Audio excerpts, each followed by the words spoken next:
നമ്മുടെ എല്ലാവരുടെയും മനസ്സിന്റെ ഉള്ളിലെ ഒരു നിത്യവേദനയായി കാരിരുമ്പടികൾക്കുള്ളിൽ ജീവിതത്തിന്റെ ജന്മത്തിന്റെ വേദനാ മുഹൂർത്തങ്ങളിലൂടെ കടന്നുപോയ ബഹുമാനനായ അബ്ദുൽ നാസർ മഅ്ദിനി ഉസ്താദ് അവറുകൾ അല്ലാഹു ഈ മഹാസംഗമവും പ്രാർത്ഥനയും ഒക്കെ അദ്ദേഹത്തിന്റെ മോചനം എളുപ്പമാക്കാനുള്ള ഏറ്റവും വലിയ സുഹൃതമായി സ്വീകരിക്കട്ടെ. അതിന്റെ പ്രതിഫലം അല്ലാഹു എത്രയും പെട്ടെന്ന് കാണാൻ ഒരു അവസരവും നൽകട്ടെ എന്നൊരൊറ്റ ദുആയോടെ എന്റെ സാധാരണ ഒരു മതപ്രഭാഷണം പോലെ മുഖദ്ദിമയെന്ന് നീട്ടി പറയാനുള്ള സമയം ഒന്നുമില്ല. ഏതാണ്ട് വളരെയേറെ കഴിഞ്ഞുപോയ ഒരു സദസ്സാണ്. ഇതിനപ്പുറം എന്റെ പ്രഭാഷണം കഴിഞ്ഞാൽ ഉടനെ ഈ സദസ്സിന്റെ ഏറ്റവും പ്രധാനപ്പെട്ട ഭാഗം ബഹുമാനനായ അഭിവന്ദനായ സൂഫി വര്യൻ ഷെയ്ഖുന മാത്തൂർ ഉസ്താദ് അവറുകൾ നമ്മുടെ അടുക്കൽ വന്ന് അദ്ദേഹം വെയിറ്റ് ചെയ്യുകയാണ് ദുആയ്ക്ക് വേണ്ടി. നാടിന്റെ നാനാഭാഗത്തു നിന്ന് ആളുകൾ എത്തിച്ചേർന്നതും അവസാനം ആ ദുആയിൽ അൽഹംദുലില്ലാ നീതിപീഠത്തിന് കഴിയാത്തതും മനുഷ്യന് കഴിയാത്തതും ദുആ എന്ന് പറയുന്ന വിശ്വാസിയുടെ ആയുധത്തിന് കഴിയും. അതിനൊരു ഒന്നിച്ചിരുന്ന അബ്ദുൽ നാസർ മഅ്ദിനി ഉസ്താദിനോ അവറുകളോട് മനസ്സിൽ സ്നേഹം കാത്തു സൂക്ഷിക്കുന്നവർ അവസാനം വരെ ആമീൻ കൂടി പറഞ്ഞു വേണം പിരിയാൻ എന്ന് ഓർമ്മിപ്പിച്ച് ഖൈറുൽ കലാമി മാ കല്ല വദല്ല, അരോചകമാകും വിധം സുദീർഘമാവാത്ത അർത്ഥദ്യോതകവും ആശയസമ്പുഷ്ടവും അർത്ഥവൈപുല്യവും അർത്ഥസമ്പുഷ്ടവുമായ പ്രഭാഷണമാണ് അത്യുത്തമമെന്ന ആപ്തവാക്യം ആദ്യം എന്റെ പ്രഭാഷണത്തിൽ തന്നെ പാലിച്ചു. കൂടുതൽ സമയം കവർന്നെടുക്കാതെ ഏറ്റവും കൂടിയാൽ എനിക്കൊരു 1 മണിക്കൂറാണ് കിട്ടുക. ധാരാളം മഅ്ദിനിയുടെ മനുഷ്യാവകാശ ലംഘനവും മഅ്ദിനി അനുഭവിക്കുന്ന ജുഡീഷ്യറിയുടെ നീതി നിഷേധവും ഒക്കെ വളരെ വിശാലമായി ഒരു 5-6 മണിക്കൂറായി സവിസ്തരം പ്രതിപാദിക്കപ്പെട്ട ഒരു സദസ്സാണ്. ആ ഒരു ഭാഗത്തെക്കുറിച്ച് ഞാൻ പറയുന്നില്ല. ഒറ്റ വാക്കിൽ കേരളത്തിലെ അറിയപ്പെട്ട എഴുത്തുകാരൻ ജോർജ് ഓണക്കൂർ പറഞ്ഞ ഒരു വാക്ക് ഞാൻ കടമെടുക്കുകയാണ്. ഇന്ത്യയുടെ ജുഡീഷ്യറി അതൊരു ചിലന്തി വലയാണ്. ചിലന്തി വലയിൽ സാധാരണ ആന കുടുങ്ങാറില്ല. ചിലന്തി വലയിൽ സാധാരണ ചീങ്കണ്ണിയും മുതലയും കുടുങ്ങാറില്ല. ഇന്ത്യ രാജ്യത്തിന്റെ ജുഡീഷ്യറി അതൊരു ചിലന്തി വലയാണ്. ആ ചിലന്തി വലയിൽ എപ്പോഴും കുടുങ്ങുന്നത് എങ്ങാനും പെട്ടുപോയാൽ പിന്നെ പറക്കാൻ അറിയാത്ത പാവപ്പെട്ട ചിലന്തികളോ ചെറിയ പറന്നു പോകുന്ന പാറ്റകളോ ആണ്. ഭൂമിയിൽ കിടന്ന് ചിഹ്നം വിളിക്കുന്ന കാട്ടാന ചിലന്തി വലയിൽ കുടുങ്ങില്ല. അതിലൂടെ കുടുങ്ങുന്നത് അന്നം തേടി അപ്പുറത്തുകൂടി പറന്നു പോകുന്ന ഒരു കൊച്ചു പ്രാണി. അതിൽ പെട്ടുപോയാൽ പശ കൊണ്ട് ഒട്ടിപ്പിടിച്ച് കിടന്ന അവസാനം വെപ്രാളപ്പെടുന്ന ഒന്നാണ് ഇന്ത്യയുടെ ജുഡീഷ്യറി. ആ ജുഡീഷ്യറിയിൽ അടങ്ങിയ ആ ജുഡീഷ്യറിയുടെ ചിലന്തി വലയിൽ കുടുങ്ങിപ്പോയ ഒരു കൊച്ചു പ്രാണിയാണ് അബ്ദുൽ നാസർ മഅ്ദിനി. ആനകൾ കുടുങ്ങില്ല, മോടി കുടുങ്ങില്ല. 51 വയസ്സുകാരനും അലർത്തിക്കടത്തി 52 പ്രാവശ്യം വെട്ടിക്കൊന്നവരും ലോകത്ത് ജുഡീഷ്യറിയുടെ താഴെ നിൽക്കുമ്പോൾ ഇതേവരെ ഒരു പേനാക്കത്തി എടുത്തിട്ട് പോറിക്കാത്ത മനുഷ്യൻ വർഷങ്ങളായി ജുഡീഷ്യറിയിൽ കുടുങ്ങുന്നുവെങ്കിൽ അതൊരു ചിലന്തി വലയാണ് എന്ന് തിരിച്ചറിയാനുള്ള യാഥാർത്ഥ്യബോധം ഉണ്ടാവും. ആ ഒരൊറ്റ വാക്കിൽ ഈ 1 മണിക്കൂർ കൊണ്ട് ഏതായാലും അതിന്റെ കാര്യങ്ങളോട്ടൊന്നും ഞാൻ കടക്കുന്നില്ല. ഞാൻ എന്റെ വിഷയത്തിലോട്ട് കടക്കുകയാണ്. മഅ്ദിനിയും ഖുർആനും. എന്നെ സംബന്ധിച്ചോളം ഞാനൊരു ഖുർആൻ പ്രഭാഷകനാണ്.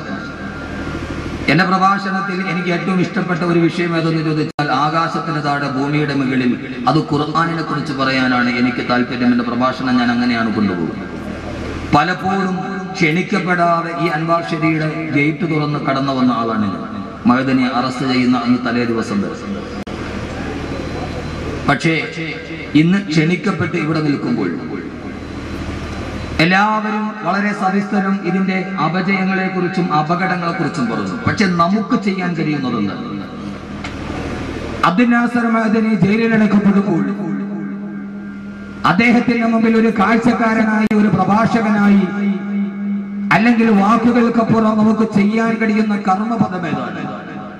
അല്ലാഹുവിന്റെ വിശുദ്ധമായ ഖുർആൻ മഅ്ദിനി കടന്നു വന്ന ഒരു സാഹചര്യത്തെ എങ്ങനെയാണ് വിലയിരുത്തുന്നത്? ഫി ലൗഹിൽ ഖുർആൻ, അള്ളാഹുവിന്റെ ഖുർആനിന്റെ വെളിച്ചത്തിലൂടെ ഞാൻ വിശുദ്ധനായ മഅ്ദിനിയെ അവതരിപ്പിക്കാൻ ശ്രമിക്കുകയാണ്. അത് എന്റെ ചിന്തകളാണ്, ഇമാം ബുഖാരിയുടെ ഹദീസല്ല. എന്റെ ചിന്തകൾ, ഖുർആനിലൂടെയുള്ള എന്റെ ചിന്തകൾ മഅ്ദിനി ഉസ്താദുമായി ബന്ധപ്പെട്ട് മഅ്ദിനിയും ഖുർആനും എന്ന വിഷയത്തിൽ ഞാൻ അവതരിപ്പിക്കുകയാണ്. അല്ലാഹു സുബ്ഹാനഹു വ തആല പറയുവാനും കേൾക്കുവാനും അല്ലാഹു സുബ്ഹാനഹു വ തആല തൗഫീഖ് നൽകി അനുഗ്രഹിക്കുമാറാകട്ടെ എന്ന ഒരൊറ്റ ദുആയോടെ ഞാൻ എന്റെ വിഷയത്തിലോട്ട് കടക്കുകയാണ്. നമ്മൾ എന്താണ് ചെയ്യേണ്ടത്? കർമ്മപദമാണല്ലോ വലുത്. വാക്കുകൾ ആരുടെ നാവിലും ഉണ്ടാവും. പിന്നെ മഅ്ദിനി ഉസ്താദിന്റെ പ്രസ്ഥാനത്തിനൊരു ഗുണമുണ്ട്. എന്തെന്നറിയോ?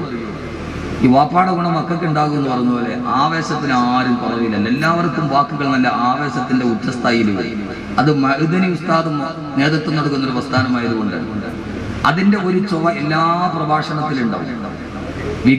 വിചാരങ്ങൾക്കപ്പുറത്തേക്ക് കടന്നു പോകുമ്പോൾ സഹോദരങ്ങളെ, ഞാൻ ഒരല്പനേരം എനിക്ക് വീണ് കിട്ടിയ സമയം എന്റെ സമൂഹത്തിന്റെ മുമ്പിൽ ഞാൻ ഓർമ്മിപ്പിക്കുകയാണ്. അല്ലാഹു സുബ്ഹാനഹു വ തആല തൗഫീഖ് നൽകട്ടെ.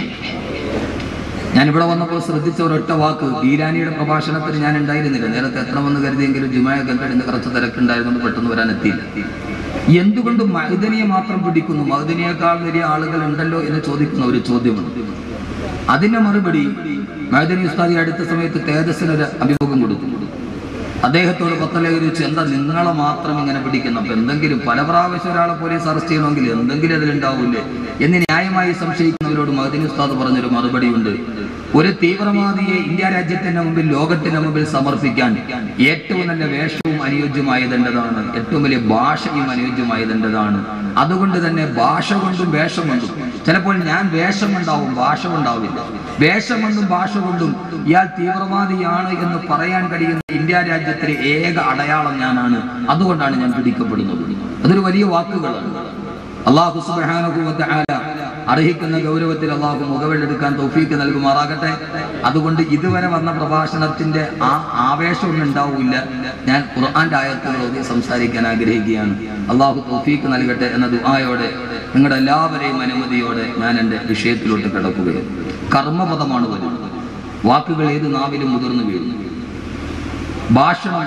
അതുകൊണ്ട് ഇത്രയേറെ വൈകിയ ഒരു സദസ്സിൽ കൂടുതൽ ഒരു ആമുഖത്തിന്റെ ഭാഷണം അതത്ര ഭൂഷണമല്ല എന്ന് മനസ്സിലാക്കി ഞാൻ എൻ്റെ വിഷയത്തിലോട്ട് കിടക്കുന്നു. അല്ലാഹു നമ്മെ ഇവരെ സ്വീകരിക്കുമാറാണ്. ലോക ചരിത്രത്തിൽ അധിനിവേശത്തിനെതിരെ, ആധിപത്യത്തിനെതിരെ, വൈദേശിക ആധിപത്യത്തിനെതിരെ ലോക ചരിത്രത്തിൽ തുല്യതമില്ലാത്ത പോരാട്ടം നയിച്ച് അവസാനം സൈനിക സാമ്രാജ്യത്തെ ശക്തികൾ ഒരുക്കിയ തൂക്കുകയറിൽ വിശുദ്ധമായ ഖുർആൻ കയ്യിൽ പിടിച്ച് പെടഞ്ഞു മരിച്ചുപോയ ലോക ചരിത്രത്തിലെ ഏറ്റവും വലിയ പടനായകനാണ് ലിബിയൻ സൈഗതഭൂവിലെ ഗർജിക്കുന്ന സിംഹം, ദ ലയൺ ഓഫ് ഡിസേർട്സ് എന്ന അപരനാമത്തിൽ അറിയപ്പെടുന്ന ഉമർ മുഖ്താർ. ആ ഉമർ മുഖ്താറിനെ കുറിച്ച് ലോക പ്രശസ്തനായ ഡോക്ടർ മുസ്തഫ അക്കാദ് നിർമ്മിച്ച ഒരു ഡോക്യുമെന്ററി ഉണ്ട്. ഉമർ മുഖ്താർ എന്ന് പറയുന്ന ലോക ചരിത്രത്തിലെ ഏറ്റവും വലിയ ആരുടെ മുമ്പിലും വഴങ്ങിക്കൊടുക്കാത്ത ആദർശത്തിന്റെ പ്രതീകമായ തൂക്കുകയറിൽ കിടന്ന് ശരീരം കിടന്ന് പിടയ്ക്കുമ്പോഴും വിശുദ്ധമായ ഖുർആന്റെ ആയത്തോതിയിട്ട് മരണപ്പെട്ടു പോയ മുഖ്താർ, ഉമർ മുഖ്താർ എന്ന് പറയുന്ന ആ മനുഷ്യന്റെ ചരിത്രം രേഖപ്പെടുത്തുന്ന ഒരു ഡോക്യുമെന്ററി ഡോക്ടർ മുസ്തഫ അക്കാദ് രചിച്ചിട്ടുണ്ട്. ആ ഡോക്യുമെന്ററി അവസാനിക്കുന്നത് ഇങ്ങനെയാണ്: ഉമർ മുഖ്താറിനെ ബെനിറ്റോ മുസോളിനി എന്ന ഏകാധിപതിയുടെ, സർവാധിപതിയുടെ, സ്വേച്ഛാധിപതിയുടെ പട്ടാളക്കാർ ബെനിറ്റോ മുസോളിനിയുടെ പട്ടാളക്കാർ ഉമർ മുഖ്താറിനെ തൂക്കിലെട്ടുമ്പോൾ തൂക്കിൽ കിടന്ന് പിടഞ്ഞ് ഉമർ മുഖ്താറിന്റെ അവസാനത്തെ ചലനം നിലക്കുന്നു. ആ അവസാനത്തെ ചലനം നിലക്ക് ഉമർ മുഖ്താർ തൂക്കുകയറിൽ കിടന്ന് പിടയുമ്പോൾ അദ്ദേഹത്തിന്റെ കണ്ണിൽ വെച്ചിരിക്കുന്ന കണ്ണട മെല്ലെ ഒന്ന് പിടച്ചിലിന്റെ ഇടയിൽ താഴോട്ട് ചെരിയുന്നു. ആ ഡോക്യുമെന്ററി അവസാനിക്കുന്നത് ഇങ്ങനെയാണ്. ആ ഡോക്യുമെന്ററിയുടെ ക്ലൈമാക്സ് ഇങ്ങനെയാണ്: പോരാട്ടത്തിന്റെ സമരവീര്യത്തിലൂടെ കടന്നുപോയ ഉമർ മുഖ്താർ അദ്ദേഹത്തിന്റെ ശരീരത്തിന്റെ അവസാനത്തെ ശ്വാസം നിലക്കുമ്പോൾ തങ്ങൾക്കെതിരെ നിന്നവനെ ഈ ലോകത്ത് അവസാനിപ്പിച്ചു എന്ന് ബെനിറ്റോ മുസോളിനിയുടെ പട്ടാളക്കാർ കരഘോഷങ്ങൾ മുഴക്കുമ്പോൾ ആ സമയത്ത് ഉമർ മുഖ്താറിന്റെ കണ്ണിൽ നിന്ന് ചാഞ്ഞു വീണ ഒരു കണ്ണട, ആ കണ്ണട ഒരു കൊച്ചുകുട്ടി നടന്നു വന്ന് ആ കൊച്ചുകുട്ടി ഉമർ മുഖ്താറിന്റെ മൂക്കത്ത് ചാഞ്ഞിരിക്കുന്ന കണ്ണട കയ്യിലെടുത്തിട്ട് ആ കുട്ടി മുമ്പോട്ട് നടന്നു പോകുന്നു. അതോടെ ഡോക്യുമെന്ററി അവസാനിക്കുന്നു. മുസ്തഫ അക്കാദ് എന്ന് പറയുന്ന സംവിധായകൻ അതിലൂടെ പറഞ്ഞത് ഒരു വലിയ സന്ദേശമാണ്. മുസ്തഫ അക്കാദ് പറഞ്ഞു കൊടുത്ത ലോകത്തിന്റെ ചരിത്രം, ഉമർ മുഖ്താർ കടുമരത്തിൽ പിടഞ്ഞു കിടിഞ്ഞ് തീർന്നു പോയാലും ആ ഉമർ മുഖ്താറിന്റെ മുഖത്ത് വെച്ചിരിക്കുന്ന സ്വാതന്ത്ര്യ സമര പോരാട്ടത്തിന് സാക്ഷ്യം വഹിച്ച 1000 തന്റെ ജനതകളുടെ ഏറ്റവും വലിയ അക്രമത്തെ കണ്ടുകൊണ്ട് മുസ്തഫ അക്കാദ് ആ ഉമർ മുഖ്താറിനെ കാണാൻ സഹായിച്ച കണ്ണട കയ്യിലെടുത്തുകൊണ്ടു പോകുന്ന ആ കൊച്ചുകുട്ടി പിന്നീട് ഒരു ഉമർ മുഖ്താറായി ലോകത്ത് ജന്മമെടുക്കും. ഉമർ മുഖ്താറിന്റെ തലമുറ അവസാനിക്കുന്നില്ല. ആ കണ്ണട എടുത്തുകൊണ്ടുപോയ കൊച്ചുകുട്ടി ഇനിയും വേണ്ട ഒരു രണ്ടാം ഉമർ മുഖ്താറായി ഈ ലോകത്ത് ജന്മമെടുക്കുമ്പോൾ ആ ജന്മത്തിന്റെ ഏറ്റവും വലിയ സാഫല്യമാണ് ഉണ്ടാകുന്നത് എന്ന് പറയുമ്പോൾ എന്റെ ശബ്ദസഭിക്കാനന്റെ ഊർജ്ജസ്വരരായ എന്റെ പ്രിയപ്പെട്ട ചെറുപ്പക്കാരെ, ചരിത്രം അവസാനിക്കാനുള്ളതല്ല. ചരിത്രം അവസാനിക്കാനുള്ളതല്ല.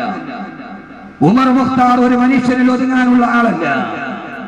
ആ ഒരാൾ മരണപ്പെട്ടു പോയാലും ഒരാളെ ഈ ലോകത്ത് നിന്ന് തുടച്ചു മാറ്റിയാലും അദ്ദേഹത്തിന്റെ ചുവട് പിടിച്ച് അതുകൊണ്ടായിരുന്നവല്ലോ രാവിലെ സുബഹി നമസ്കാരത്തിന് വേണ്ടി പള്ളിയിൽ നിന്ന് ഇറങ്ങി വരുന്ന ലോകത്തിലെ ഏറ്റവും വലിയ നരനായാട്ടുകൾക്ക് സാക്ഷ്യം വഹിച്ചിരിക്കുന്ന അമേരിക്കയുടെ ജാരസന്താനമായ ഇസ്രയേലിന്റെ വിമാനവീര പീരങ്കികളുടെ മുന്നിൽ കല്ലും കവണയും ഉപയോഗിച്ചിട്ട് ഇന്തിഫാദയിലൂടെ ചെറുത്തു നിൽക്കുന്ന ലോക സമര ചരിത്രത്തിന്റെ അപൂർവമായ സാന്നിധ്യമായ പലസ്തീൻ മുജാഹിദുകൾക്ക് നേതൃത്വം കൊടുത്ത ഷെയ്ഖ് അഹമ്മദ് യാസീൻ എന്ന് പറയുന്ന വയോവൃദ്ധൻ സുബഹി നമസ്കാരം കഴിഞ്ഞ് യെരൂസലേമിലെ പള്ളിയിൽ നിന്ന് ഇറങ്ങി വരുമ്പോൾ ആ സമയത്ത് ഷെയ്ഖ് അഹമ്മദ് യാസീൻ എന്ന നേതാവിനെ കൊന്നൊടുക്കാൻ അമേരിക്കയുടെയും ഇസ്രയേലിന്റെയും ബോംബർ വിമാനങ്ങൾ തീതുപ്പുമ്പോൾ ബോംബർ വിമാനങ്ങളുടെ വെടിയുണ്ടകളേറ്റ് ഷെയ്ഖ് അഹമ്മദ് യാസീൻ എന്ന് പറയുന്ന ആ സമര ചരിത്രത്തിന്റെ വീരനായകൻ ജെറൂസലേമിലെ പള്ളിയുടെ പള്ളിമുറ്റത്ത് കിടന്ന് പിടഞ്ഞു മരിക്കുമ്പോൾ ഷെയ്ഖ് അഹമ്മദ് യാസീൻ എന്ന ധീര പോരാളി അവിടെ പിടഞ്ഞു വീടുമ്പോൾ അന്നത്തെ ദിവസം ഒരു അഹമ്മദ് യാസീൻ മരിക്കപ്പെട്ടാലും വധിക്കപ്പെട്ടാലും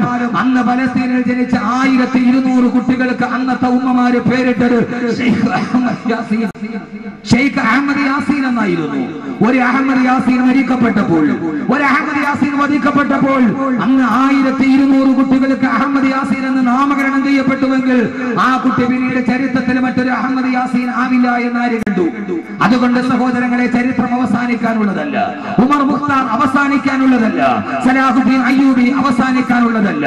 അബ്ദുൽ ഖാദിർ ജസായിരി അവസാനിക്കാനുള്ളതല്ല. ഹസനുൽ ഹുലൈബി അവസാനിക്കാനുള്ളതല്ല. ഉമർ തൽമസാനി അവസാനിക്കാനുള്ളതല്ല. ലോകത്തിന്റെ മുന്നിൽ അബ്ദുൽ നാസർ മഅ്ദനിയുടെ പോരാട്ടത്തിന്റെ ചരിത്രം അത് അവസാനിക്കാനുള്ളതല്ല. കാരണം അതുകൊണ്ട് തന്നെ വിശുദ്ധമായ ഖുർആൻ പരിചയപ്പെടുത്തുന്ന ആധിപത്യത്തിനും അധിനിവേശത്തിനും ക്രൂരതകൾക്കും പീഡനങ്ങൾക്കും താടനങ്ങൾക്കുമെതിരെ പോരാടിയ ലോകത്തിന്റെ വിപ്ലവകാരികളുടെ ചരിത്രം വിശുദ്ധമായ ഖുർആൻ പറയുമ്പോൾ ആ ഖുർആൻ പറഞ്ഞ ഒരു ചരിത്രവുമായി അബ്ദുൽ നാസർ മഅ്ദനിക്ക് വളരെയേറെ ബന്ധമുണ്ട് എന്ന് വിശുദ്ധമായ ഖുർആന്റെ അടിസ്ഥാനത്തിൽ ഞാൻ വിലയിരുത്തി. ഖുർആനിൽ പറഞ്ഞ ഒരു 2-3 ആയത്തുകൾ ലോകം കണ്ട ഏറ്റവും വലിയ ദൈക്ഷണികതയുടെ ഏറ്റവും വലിയ പര്യായപദമായ ഒരു ചെറുപ്പക്കാരന്റെ പോരാട്ടവുമായി അബ്ദുൽ നാസർ മഅ്ദനിയുടെ പോരാട്ടത്തിനും അദ്ദേഹം കടന്നു വന്ന പോരാട്ട സമരവീതികൾക്ക് സാമ്യമുണ്ട്. അള്ളാഹുവിന്റെ ഖുർആന്റെ വെളിച്ചത്തിൽ ഞാൻ ആ വിഷയത്തിലേക്ക് കടക്കുകയാണ്. ഖുർആനും മഅ്ദനിയും അള്ളാഹു മനസ്സിലാക്കാനുള്ള ബോധം നൽകി അനുഗ്രഹിക്കുമാറാകട്ടെ. അള്ളാഹു മനസ്സിലാക്കാനുള്ള ബോധം നൽകി അനുഗ്രഹിക്കട്ടെ. ബോധം എല്ലാവർക്കും ഉണ്ട്, പക്ഷെ അതൊരു സ്വബോധമാവണം. ബോധമില്ലാത്തവരാണ്. അബ്ദുൽ നാസർ മഅ്ദനി അനുഭവിക്കുന്നത് നീതി നിർദ്ദേശമാണെന്ന് എല്ലാവർക്കും ബോധമുണ്ട്, പക്ഷെ അതൊരു സ്വബോധമല്ല. ആ ബോധം തന്നെ അവബോധ മനസ്സുമായി കൂട്ടിയിടിക്കുമ്പോൾ ആ ബോധത്തെ വിളിച്ചു പറഞ്ഞാൽ തന്റെ ഒരു ബോധം നഷ്ടപ്പെടുമോ എന്ന ഒരു സ്വബോധമില്ലായ്മയാണ് പലപ്പോഴും സത്യം വിളിച്ചു പറയാൻ ഏറ്റവും വലിയ പ്രശ്നമായി മാറുന്നത്. ഞാൻ കടന്നു വരുന്നത് അബ്ദുൽ നാസർ മഅ്ദനിയുടെ അൻവാർ ശരീയിൽ ഞാൻ പ്രസംഗിക്കുന്നത് ഖുർആനാണ് ഞാൻ പറയുക. ഞാൻ PDP-കാരനായതുകൊണ്ട് രാഷ്ട്രീയപരമായി ആശയപരമായി ചിലപ്പോൾ വൈജാത്യങ്ങൾ ഉണ്ടാവാം. പക്ഷേ ഞാൻ അബ്ദുൽ നാസർ മഅ്ദനിയെ വിശ്വസിക്കുന്നു, നിരപരാധിയാണ്. കാരണം അഹമ്മദ് കബീർ ഇതേവരെ ജീവിതത്തിലെ ഏറ്റവും വലിയ സൗഭാഗ്യമായത് അള്ളാഹുവിന്റെ വിശുദ്ധമായ ഖുർആൻ മനഃപ്പാഠം ചെയ്യാൻ കഴിഞ്ഞിട്ടുണ്ടെങ്കിൽ ആ ഖുർആന്റെ സന്ദേശമാണ് ലോക ജനതയോട് പറയുന്നുവെങ്കിൽ ഞാൻ ഏറ്റവും ഇഷ്ടപ്പെടുന്ന ആ ഖുർആൻ കയ്യിൽ പിടിച്ചിട്ടാണ് അബ്ദുൽ നാസർ മഅ്ദനി ഞാൻ നിരപരാധിയാണ് എന്ന് ആവർത്തിച്ചു പറഞ്ഞതെങ്കിൽ ആ ഒരൊറ്റ വാക്ക് മാത്രം അനുസരിച്ചുകൊണ്ട് അത് വിശ്വസിച്ചുകൊണ്ട് 1000 വട്ടം ആരൊക്കെ പറഞ്ഞാലും അബ്ദുൽ നാസർ മഅ്ദനി നിരപരാധിയാണെന്ന് എന്റെ മനസ്സാക്ഷിയുടെ മനക്കോടതിയിൽ മനക്കുത്തിലാണ് 1000 വട്ടം ഉറപ്പിച്ചു കൊണ്ടാണ് ഞാൻ പറയുന്നത്. ലോക ചരിത്രവുമായി അബ്ദുൽ നാസർ മഅ്ദനിക്ക് ബന്ധമുണ്ട്. കാരണം എന്തെന്നറിയോ? ഒരു മനുഷ്യൻ ഇവിടെ നിന്ന് പടിയിറങ്ങിപ്പോയി, വീൽ ചെയറിൽ ഇരുന്നു കൊണ്ട് കടന്നുപോയ അബ്ദുൽ സമദ് മാസ്റ്റർ. സഹോദരങ്ങളെ തിരിച്ചറിയണം, ഏകമകനായി യൂസുഫ് ഈജിപ്തിലെ ജയിലറയിൽ ആരുടെയൊക്കെയോ കുതന്ത്രങ്ങൾക്ക് വയറി കിടക്കുകയാണെന്ന് അറിഞ്ഞപ്പോൾ തന്റെ പ്രിയപ്പെട്ട മകൻ ജയിലറയിൽ കിടക്കുന്ന ചിന്ത ഓർത്തിട്ട് കണ്ണിന്റെ കാഴ്ചശക്തി നഷ്ടപ്പെട്ടു പോയി സ്വന്തം കുടിലിന്റെ ചാരത്തിരുന്നിട്ട്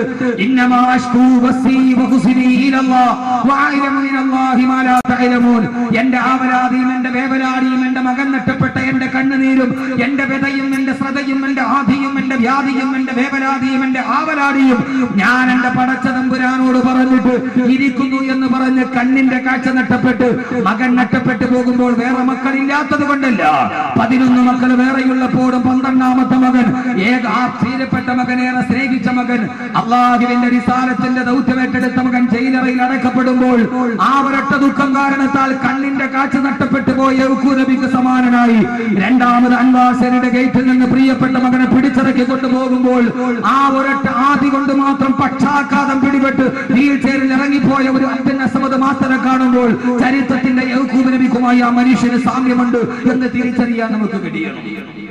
ആദരവായ പ്രവാചകൻ നബി മുഹമ്മദ് മുസ്തഫ, ഞാൻ പറയുന്ന ചരിത്രം അതല്ല.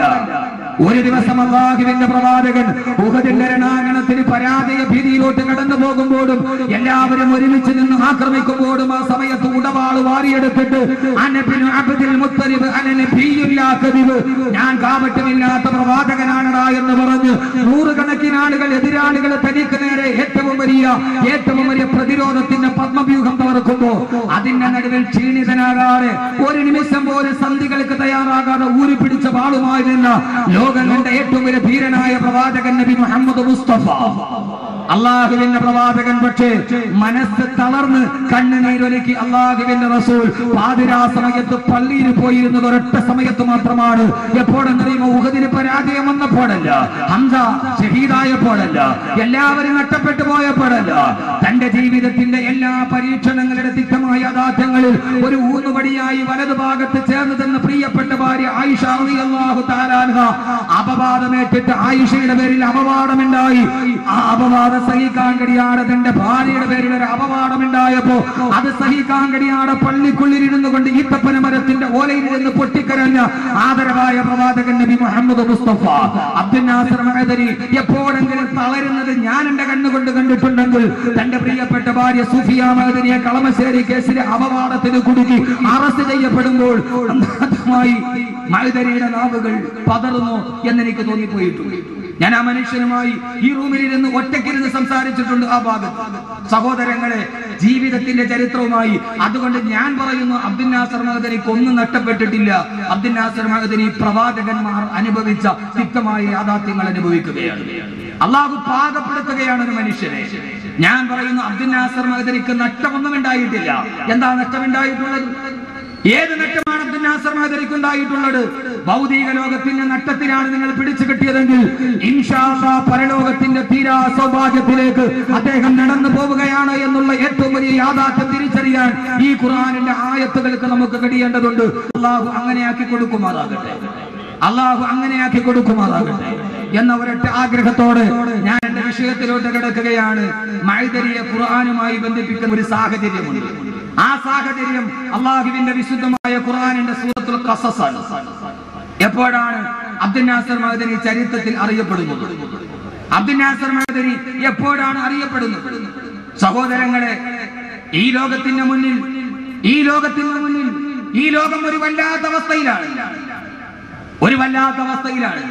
വൈകുന്നേരം കടന്നു വരുന്ന പിതാവിനെ 51 വയസ്സുകാരനെ മലത്തിൽ കിടത്തിയിട്ട് 52 പ്രാവശ്യം ആഞ്ഞുവെട്ടി ആ പാവപ്പെട്ടവനെ രക്തത്തിൽ കുളിപ്പിച്ച പതാകയുമായി അയാളുടെ ശവശരീരം വീടിന്റെ ഉമ്മറത്ത് നിൽക്കുമ്പോൾ രാവിലെ പിതാവിന്റെ കവിളത്ത് മുത്തം കൊടുത്ത് പറഞ്ഞയച്ച പിതാവ് വൈകുന്നേരം ഒരു ശവശരീരമായി വീടിന്റെ ഉമ്മറപ്പടിയിൽ രക്തപതാക പുതപ്പിച്ചിട്ട് മലന്ന് കിടക്കുമ്പോൾ ആ സമയത്ത് കാത്തിരുന്ന പിതാവ് ഒരു ജീവശവമായി കടന്നു വരുമ്പോൾ പിതാവിന്റെ മുഖത്തെ രക്തപതാക മാറ്റിയിട്ട് ഒരു ഉമ്മ കൊടുക്കാൻ നോക്കുമ്പോൾ രാവിലെ തന്റെ പിതാവിന്റെ 7 കവിളത്താണ് ഉമ്മ കൊടുത്തതെന്നറിയാണ് 17 പ്രാവശ്യം കയ്യിലിരിക്കുന്ന മടി കൊണ്ടും മലത്തിക്കടത്ത് വെട്ടിക്കൊന്ന് പിതാവിന്റെ മുഖമേതെന്ന് തിരിച്ചറിയാൻ കഴിയാതെ പൊട്ടിക്കരഞ്ഞതെന്ന 14 വയസ്സുകാരനെന്ന് പറയുന്ന ചന്ദ്രശേഖരന്റെ മകന്റെ കാലഘട്ടത്തിൽ നമ്മൾ ജീവിച്ചിരിക്കുമ്പോ ഞങ്ങൾ 13 പേരെ ബ്ലാക്ക് മാർക്കിട്ടിട്ട് കൊന്നിട്ടുണ്ടെന്ന് പറയുമ്പോഴും അവരുടെ മുമ്പിൽ അറസ്റ്റ് ചെയ്യണമോ വേണ്ടയോ എന്ന കാര്യത്തിൽ ജുഡീഷ്യറി പകച്ചു നിൽക്കുമ്പോൾ ആ സമയത്തും അബ്ദുൽ നാസർ മഅദനി എന്ന ചലന്തിവരയുടെ ചലന്തിയെ കൊടുക്കാൻ ലോകത്ത് തിരക്കഥകൾ മെയ്തുകൊണ്ടേയിരിക്കുന്നു.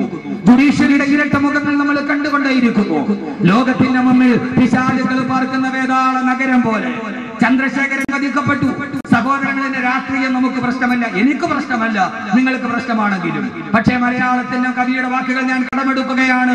കൊന്നതാരെന്നറിയില്ല, കൊല്ലിച്ചതാരെന്നറിയില്ല, പക്ഷെ ഒരു കാര്യം എനിക്കറിയാം, കൊല്ലപ്പെട്ടവൻ ഒരു മനുഷ്യനായിരുന്നു. കൊന്നതാരെന്നറിയില്ല, കൊല്ലിച്ചതാരെന്നറിയില്ല, പക്ഷേ കൊല്ലപ്പെട്ടവൻ ഒരു മനുഷ്യനായിരുന്നു. മനുഷ്യന്റെ ജീവിതം ഏറ്റവും പവിത്രമാണ്. ആ പവിത്രമായ ജീവിതത്തിലൂടെ കടന്നു വരുമ്പോഴാണ് അബ്ദുൽ നാസർ മഅ്ദനി എങ്ങനെ കൊടുക്കപ്പെട്ടു എന്ന് വിശുദ്ധമായ ഖുർആൻ പറയുന്നത്. ഇത് ഗീലാനിയുടെ വാക്കുകളല്ല, ഇത് ഭാസുരേന്ദ്ര ബാബുവിന്റെ വാക്കുകളല്ല, ഈ വാക്കുകൾ ഡോക്ടർ സെബാസ്റ്റ്യൻ പോളിന്റേതല്ല, ഈ വാക്കുകൾ നീലലോഹിതദാസൻ നാടാറുടേതല്ല, ഈ വാക്കുകൾ കേരളത്തിന്റെ സാംസ്കാരിക നായകന്മാരുടേതല്ല, ഈ വാക്കുകൾ പടച്ച ലോകത്തിന്റെ പരിശുദ്ധമായ തമ്പുരാൻ വിശുദ്ധമായ അല്ലാഹുവിൽ നിന്ന് വിശുദ്ധ ലോകത്ത് നിന്ന് വിശുദ്ധനായ മാലാഖയ ജിബ്രീലിലൂടെ വിശുദ്ധനായ പ്രവാചകന് വിശുദ്ധ ഭൂമിയിൽ വിശുദ്ധമായി അവതരിപ്പിക്കപ്പെട്ട വിശുദ്ധ വാക്യത്തിന്റെ വിശുദ്ധ വേദം. ആ വിശുദ്ധ വേദത്തിന്റെ വാക്കുകളാണിതെങ്കിൽ അല്ലാഹുവിന്റെ ഖുർആൻ പറയുന്നു, ഒരു കാലത്ത് നിങ്ങൾ ഓർക്കുക, ഒരു കാലത്ത് നിങ്ങൾ ഓർക്കുക. ആ കാലഘട്ടത്തിൽ അല്ലാഹു സുബ്ഹാനഹു വ തആല ഒരു മനുഷ്യനെ പരിചയപ്പെടുത്തുകയാണ്. ആ മനുഷ്യനാരെന്നറിയുമോ? ലോക ചരിത്രത്തിൽ അഹങ്കാരത്തിന്റെ പ്രതീകമായി മാറിയ, ചരിത്രത്തിന്റെ തുല്യതയില്ലാതെ അഹങ്കാരത്തിന്റെ ഗർവപർവ്വതത്തിലോട്ട് കടന്നുപോയ ഏറ്റവും വലിയ അഹങ്കാരിയായ മനുഷ്യൻ. ആരായിരുന്നു അയാൾ? ആരായിരുന്നു അയാൾ? അല്ലാഹുവിന്റെ വിശുദ്ധമായ ഖുർആൻ സൂറത്തുൽ ഖസസ് ആണ് പറയുന്നത്. ആകെ 1 മണിക്കൂറാണ് എനിക്ക് പരമാവധി കിട്ടുക. അതുകൊണ്ട് ഖുർആനും മഅ്ദനിയും എന്ന വിഷയത്തിലേക്ക് ഞാൻ കടക്കാൻ. ഇത് ബുഖാരി പറഞ്ഞ ഹദീസല്ല. ഇത് മഅ്ദനിയെ കുറിച്ച് ബുഖാരി പറഞ്ഞിട്ടുണ്ടോ? ഇത് ഖുർആനും മഅ്ദനിയെ കുറിച്ച് ആയത്തിറങ്ങിയിട്ടൊന്നും ചോദിക്കരുത്. കാരണം ചരിത്രം അവസാനിക്കാനുള്ളതല്ല. പക്ഷെ അവിടെ നമ്മൾ ആരാവണം എന്നുകൂടി ഖുർആൻ പറയുന്നുണ്ട്. അതുകൂടി പറഞ്ഞാൽ നമുക്ക് അവസാനിപ്പിക്കാം. അല്ലാഹു തൗഫീഖ് നൽകി. ഒന്നാം ഇവരെ മനുഷ്യന്മാർ 4 മണിക്ക് തുടങ്ങിയ ഒരു സദസ്സ് ഏതാണ്ട് 9:30 മണി 5.5 മണിക്കൂർ ഇരിക്കുന്ന ഒരാള് ആമീൻ പറഞ്ഞില്ലെങ്കിൽ അതിന്റെ അർത്ഥം എന്താണെന്നറിയോ? ഒന്നുകിൽ ഇത് നിൽക്കണമെന്നുള്ള ആഗ്രഹം. ആമീൻ പല സമയത്ത് പറയേണ്ടി വരും. ചില ആളുകൾ ദുആ ചെയ്യാൻ വേണ്ടി തുടങ്ങിയാൽ ആ ദുആ നിൽക്കാൻ വേണ്ടി നമ്മൾ ദുആ ചെയ്യേണ്ടി വരും. പടച്ചവൻ ഇതൊന്ന് കഴിഞ്ഞിരുന്നെങ്കിൽ ഒന്ന് കൈ അഴിച്ചിട്ട് പോകാൻ പറ്റുമല്ലോ. പക്ഷെ മാത്തൂർ ഉസ്താദ് അങ്ങനെയല്ല, ഏറ്റവും കബൂലിയത്തുള്ള ദുആയാണ്. എനിക്ക് അനുഭവമുണ്ട്. ചില ആളുകൾ ദുആ ചെയ്യണമെങ്കിൽ നമ്മൾ അവിടെ ആമീൻ പിടിക്കുന്ന ദുആ ചെയ്യും. പടച്ചവനെ തീർക്കാൻ വേണ്ടി ദുആ ചെയ്യണം. അല്ലാഹു സുബ്ഹാനഹു വ തആല അതുകൊണ്ട് ഞാൻ അങ്ങോട്ട് വല്ലാതെ അങ്ങോട്ട് തുടങ്ങിപ്പോയ സമയം അങ്ങോട്ട് നീണ്ടുപോകും. അതുകൊണ്ട് ഇൻഷാ അല്ലാഹ് 10:30 ആകുമ്പോൾ മാത്തൂർ ഉസ്താദി സദസ്സിൽ 10:30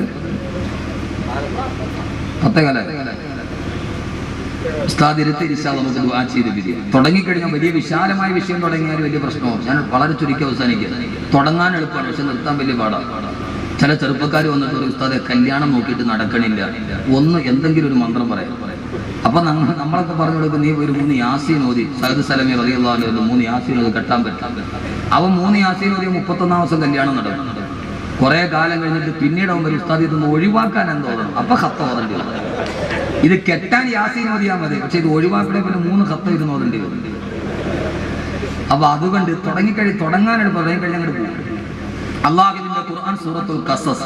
ഞാൻ ഈ ആയത്ത് അതിന്റെ പശ്ചാത്തലം പറയും. നിങ്ങളുടെ മനസ്സിൽ കഥാപാത്രം മാറണം മഅ്ദനിയായിരിക്കും. മഅ്ദനി ഉസ്താദ് കടന്നു വന്ന ഒരു സാഹചര്യത്തിനും അദ്ദേഹത്തിനുണ്ടായ അവസ്ഥയ്ക്കും ഈ ഒരു ബന്ധമുണ്ടോ എന്ന് നിങ്ങളൊന്ന് പരിശോധിക്കുക. ഇത് ഖുർആന്റെ വാക്കാണ്, പടച്ച തമ്പുരാന്റെ വാക്കാണ്. അള്ളാഹു മനസ്സിലാക്കാനുള്ള ബോധം നൽകും.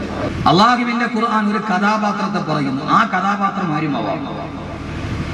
إن فرعون علا في الأرض وجعل أهلها شيعا ويستضعف طائفة منهم ويذبح أبناءهم ويستحيي نساءهم وإنا فوقهم قاهرون. അല്ലാഹുവിന്റെ വിശുദ്ധമായ ഖുർആൻ പറയുകയാണ്, മനസാക്ഷി മരവിച്ചിട്ടില്ലാത്തവരോട്, മനസാക്ഷി മറ്റൊരാളുടെ മുമ്പിൽ പണയം വെക്കാത്തവരോട് അല്ലാഹ് പറയുകയാണ്, നബിയെ പറഞ്ഞു കൊടുക്കുക, ഇന്ന ഫിർഔന അലാ ഫിൽ അർളി വജഅല അഹ്ലഹാ ശിയആ. ലോക ചരിത്രത്തിലെ ഏറ്റവും വലിയ ഏകാധിപതി, സർവാധിപതി, സ്വേച്ഛാധിപതിയുമായ ഫറോവ, നാം പറയുന്ന ഫിർഔൻ ലഅനത്തുല്ലാഹി അലൈഹി, ആ ഫറോവ ലോകം വാണിരുന്ന കാലം ഈജിപ്ഷ്യൻ സാമ്രാജ്യം മുഴുവനും ഫറോവയുടെ അധികാരത്തിന്റെ കാൽപ്പാടങ്ങളുടെ താഴെ കടന്ന സംഭവം. ആ സമയത്ത് ഫറോവ എന്ന ഭരണാധികാരി ചെയ്തതെന്താ? അല്ലാഹുവിന്റെ ഖുർആൻ തന്നെ പറയട്ടെ. അല്ലാഹുവിന്റെ ഖുർആൻ പറയുന്നു, ഫറോവ ചെയ്തതെന്നറിയോ? ആ നാട്ടിൽ സമാധാനത്തോടെ ജീവിച്ച ജനതകളെ ആ ഫറോവ അധികാരത്തിന്റെ ഏറ്റവും വലിയ കൽപ്പനകൾ ഉപയോഗിച്ചിട്ട് അവരെ പല വിഭാഗങ്ങളായി വർഗങ്ങളാക്കി മാറ്റി, പല വർഗങ്ങളായി ഗോത്രങ്ങളാക്കി.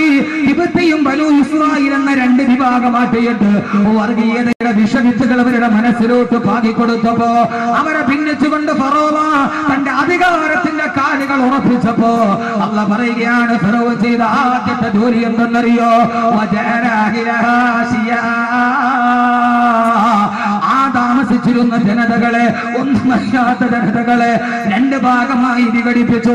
എന്നിട്ട് അവരുടെ ഇടയിൽ ജാതിയുടെ വർഗത്തിന്റെ വർണ്ണത്തിന്റെ തീവ്രവാദം കുത്തിനിറപ്പിച്ചപ്പോ അവരെ ഭിന്നിപ്പിച്ച് ഭരിപ്പിച്ചപ്പോ സഹോദരങ്ങളെ, അഭിനവകാല ഫറോവമാർ, ഇന്ത്യ രാജ്യത്തിന്റെ അഭിനവകാല ഫറോവമാർ, ഈ ഇന്ത്യ രാജ്യത്തിന്റെ പ്രബലമായ രണ്ട് മതവിഭാഗങ്ങൾ, ഒന്ന് ഹൈന്ദവരും ഒന്ന് മുസ്ലിമീങ്ങളും, അവരെ പരസ്പരം രണ്ടാക്കി മാറ്റി മതവിഭ്രാന്തിയുടെ മതവർഗീയതയുടെ ഏറ്റവും വലിയ കുരുക്കുകളിൽ അവരെ തളച്ചിട്ടപ്പോ അഭിനവകാല ഫറോവമാർ അവസാനിച്ചിട്ടില്ല. സാക്ഷാൽ ഫറോവയെ ചെങ്കടലിൽ ചത്തിട്ടുള്ളൂ. ആ ഫറോവയുടെ പ്രേതം ചത്തിട്ടില്ല. ആ ഫറോവയുടെ പ്രേതം ഇങ്ങനെ അരഞ്ഞു തിരിഞ്ഞ് നടക്കുകയാണ്. അല്ലാഹുവിന്റെ ഖുർആൻ പറഞ്ഞു, പിന്നീട് ചെയ്തതെന്തെന്നറിയോ? ആ നാട്ടിലെ അപരരായ ദളിതുകളായ ന്യൂനപക്ഷങ്ങൾ, സഹോദരങ്ങളെ അർത്ഥം വെക്കുക, നാട്ടിലെ ദളിത് ന്യൂനപക്ഷങ്ങൾ അധികാരത്തിന്റെ സവർണ്ണ തമ്പുരാക്കന്മാർ അവരുടെ അടുക്കളപ്പുറങ്ങളിലെ ഏറ്റവും വലിയ അടിമകളായി മാറ്റിവെച്ചപ്പോ ഫറോവ ചെയ്ത രണ്ടാമത്തെ ജോലി, കൂടുതൽ സമയമില്ലാത്തത് കൊണ്ട് നീട്ടിപ്പരത്തി പറയാനുള്ള സമയമില്ല, ദളിതുകളെ മുഴുവനും അടിച്ചമർത്തി അവരെ മുഴുവനും അടിമകളാക്കി സമൂഹത്തെ മാറ്റിയപ്പോ സവർണ്ണ മേധാവിത്വത്തിന്റെ മുമ്പിൽ വരാനുള്ള ബനൂ ഇസ്രായേലി സമൂഹത്തിന്റെ വയലേലകളിലെ കലപ്പകളായി ഉരുതുമറിക്കാൻ വേണ്ടി അവർ വിധിക്കപ്പെട്ടപ്പോ സഹോദരങ്ങളെ, ആ നാട്ടിലെ പെണ്ണുങ്ങളെ മാനഭംഗം ചെയ്തപ്പോ, ആ നാട്ടിലെ പെണ്ണുങ്ങളെ മാനം കെടുത്തിയപ്പോ, ആ നാട്ടിലെ പെണ്ണുങ്ങളെ മാനം കെടുത്തിയപ്പോ ആയിരക്കണക്കിന് നിരപരാധികളെ കൊന്നൊടുക്കി, ആയിരക്കണക്കിന് ദളിതുകളെ അടിച്ചമർത്തി, നൂറുകണക്കിന് പെണ്ണുങ്ങളുടെ മാനം പിച്ച് ചീന്തിയിട്ട് അധികാരത്തിന്റെ സിംഹാസനത്തിൽ വർഗീയതയുടെ കാട്ടുകൾ ഇറക്കിയിട്ട് ഫറോവമാര് വിരസിക്കൊണ്ടിരിക്കുമ്പോ അല്ലാഹ് പറയുകയാണ്, അല്ലാഹു പറയുകയാണ്, അല്ലാഹു പറയുകയാണ്, എത്ര നാളാണ് ഇവരെ ഇങ്ങനെ അടിച്ചമർത്തുക? എത്ര നാളാണ് ഇവർക്കെതിരെ ഏറ്റവും വലിയ വർഗീയതയുടെ കാട് ചുമത്തുക? ഇവർക്കൊരു രക്ഷകൻ വേണ്ടയോ? ഇവർക്കൊരു ഒരു പുനരുത്ഥാനകൻ വേണ്ടയോ? അല്ലാഹ് പറയുകയാണ്, വനുരീദു അൻ നമുന്ന അലല്ലദീന സ്തുളൈഫു ഫിൽ അർദി വനജഅലുഹും അഇമ്മാ വനജഅലുഹും വാരിഥീൻ.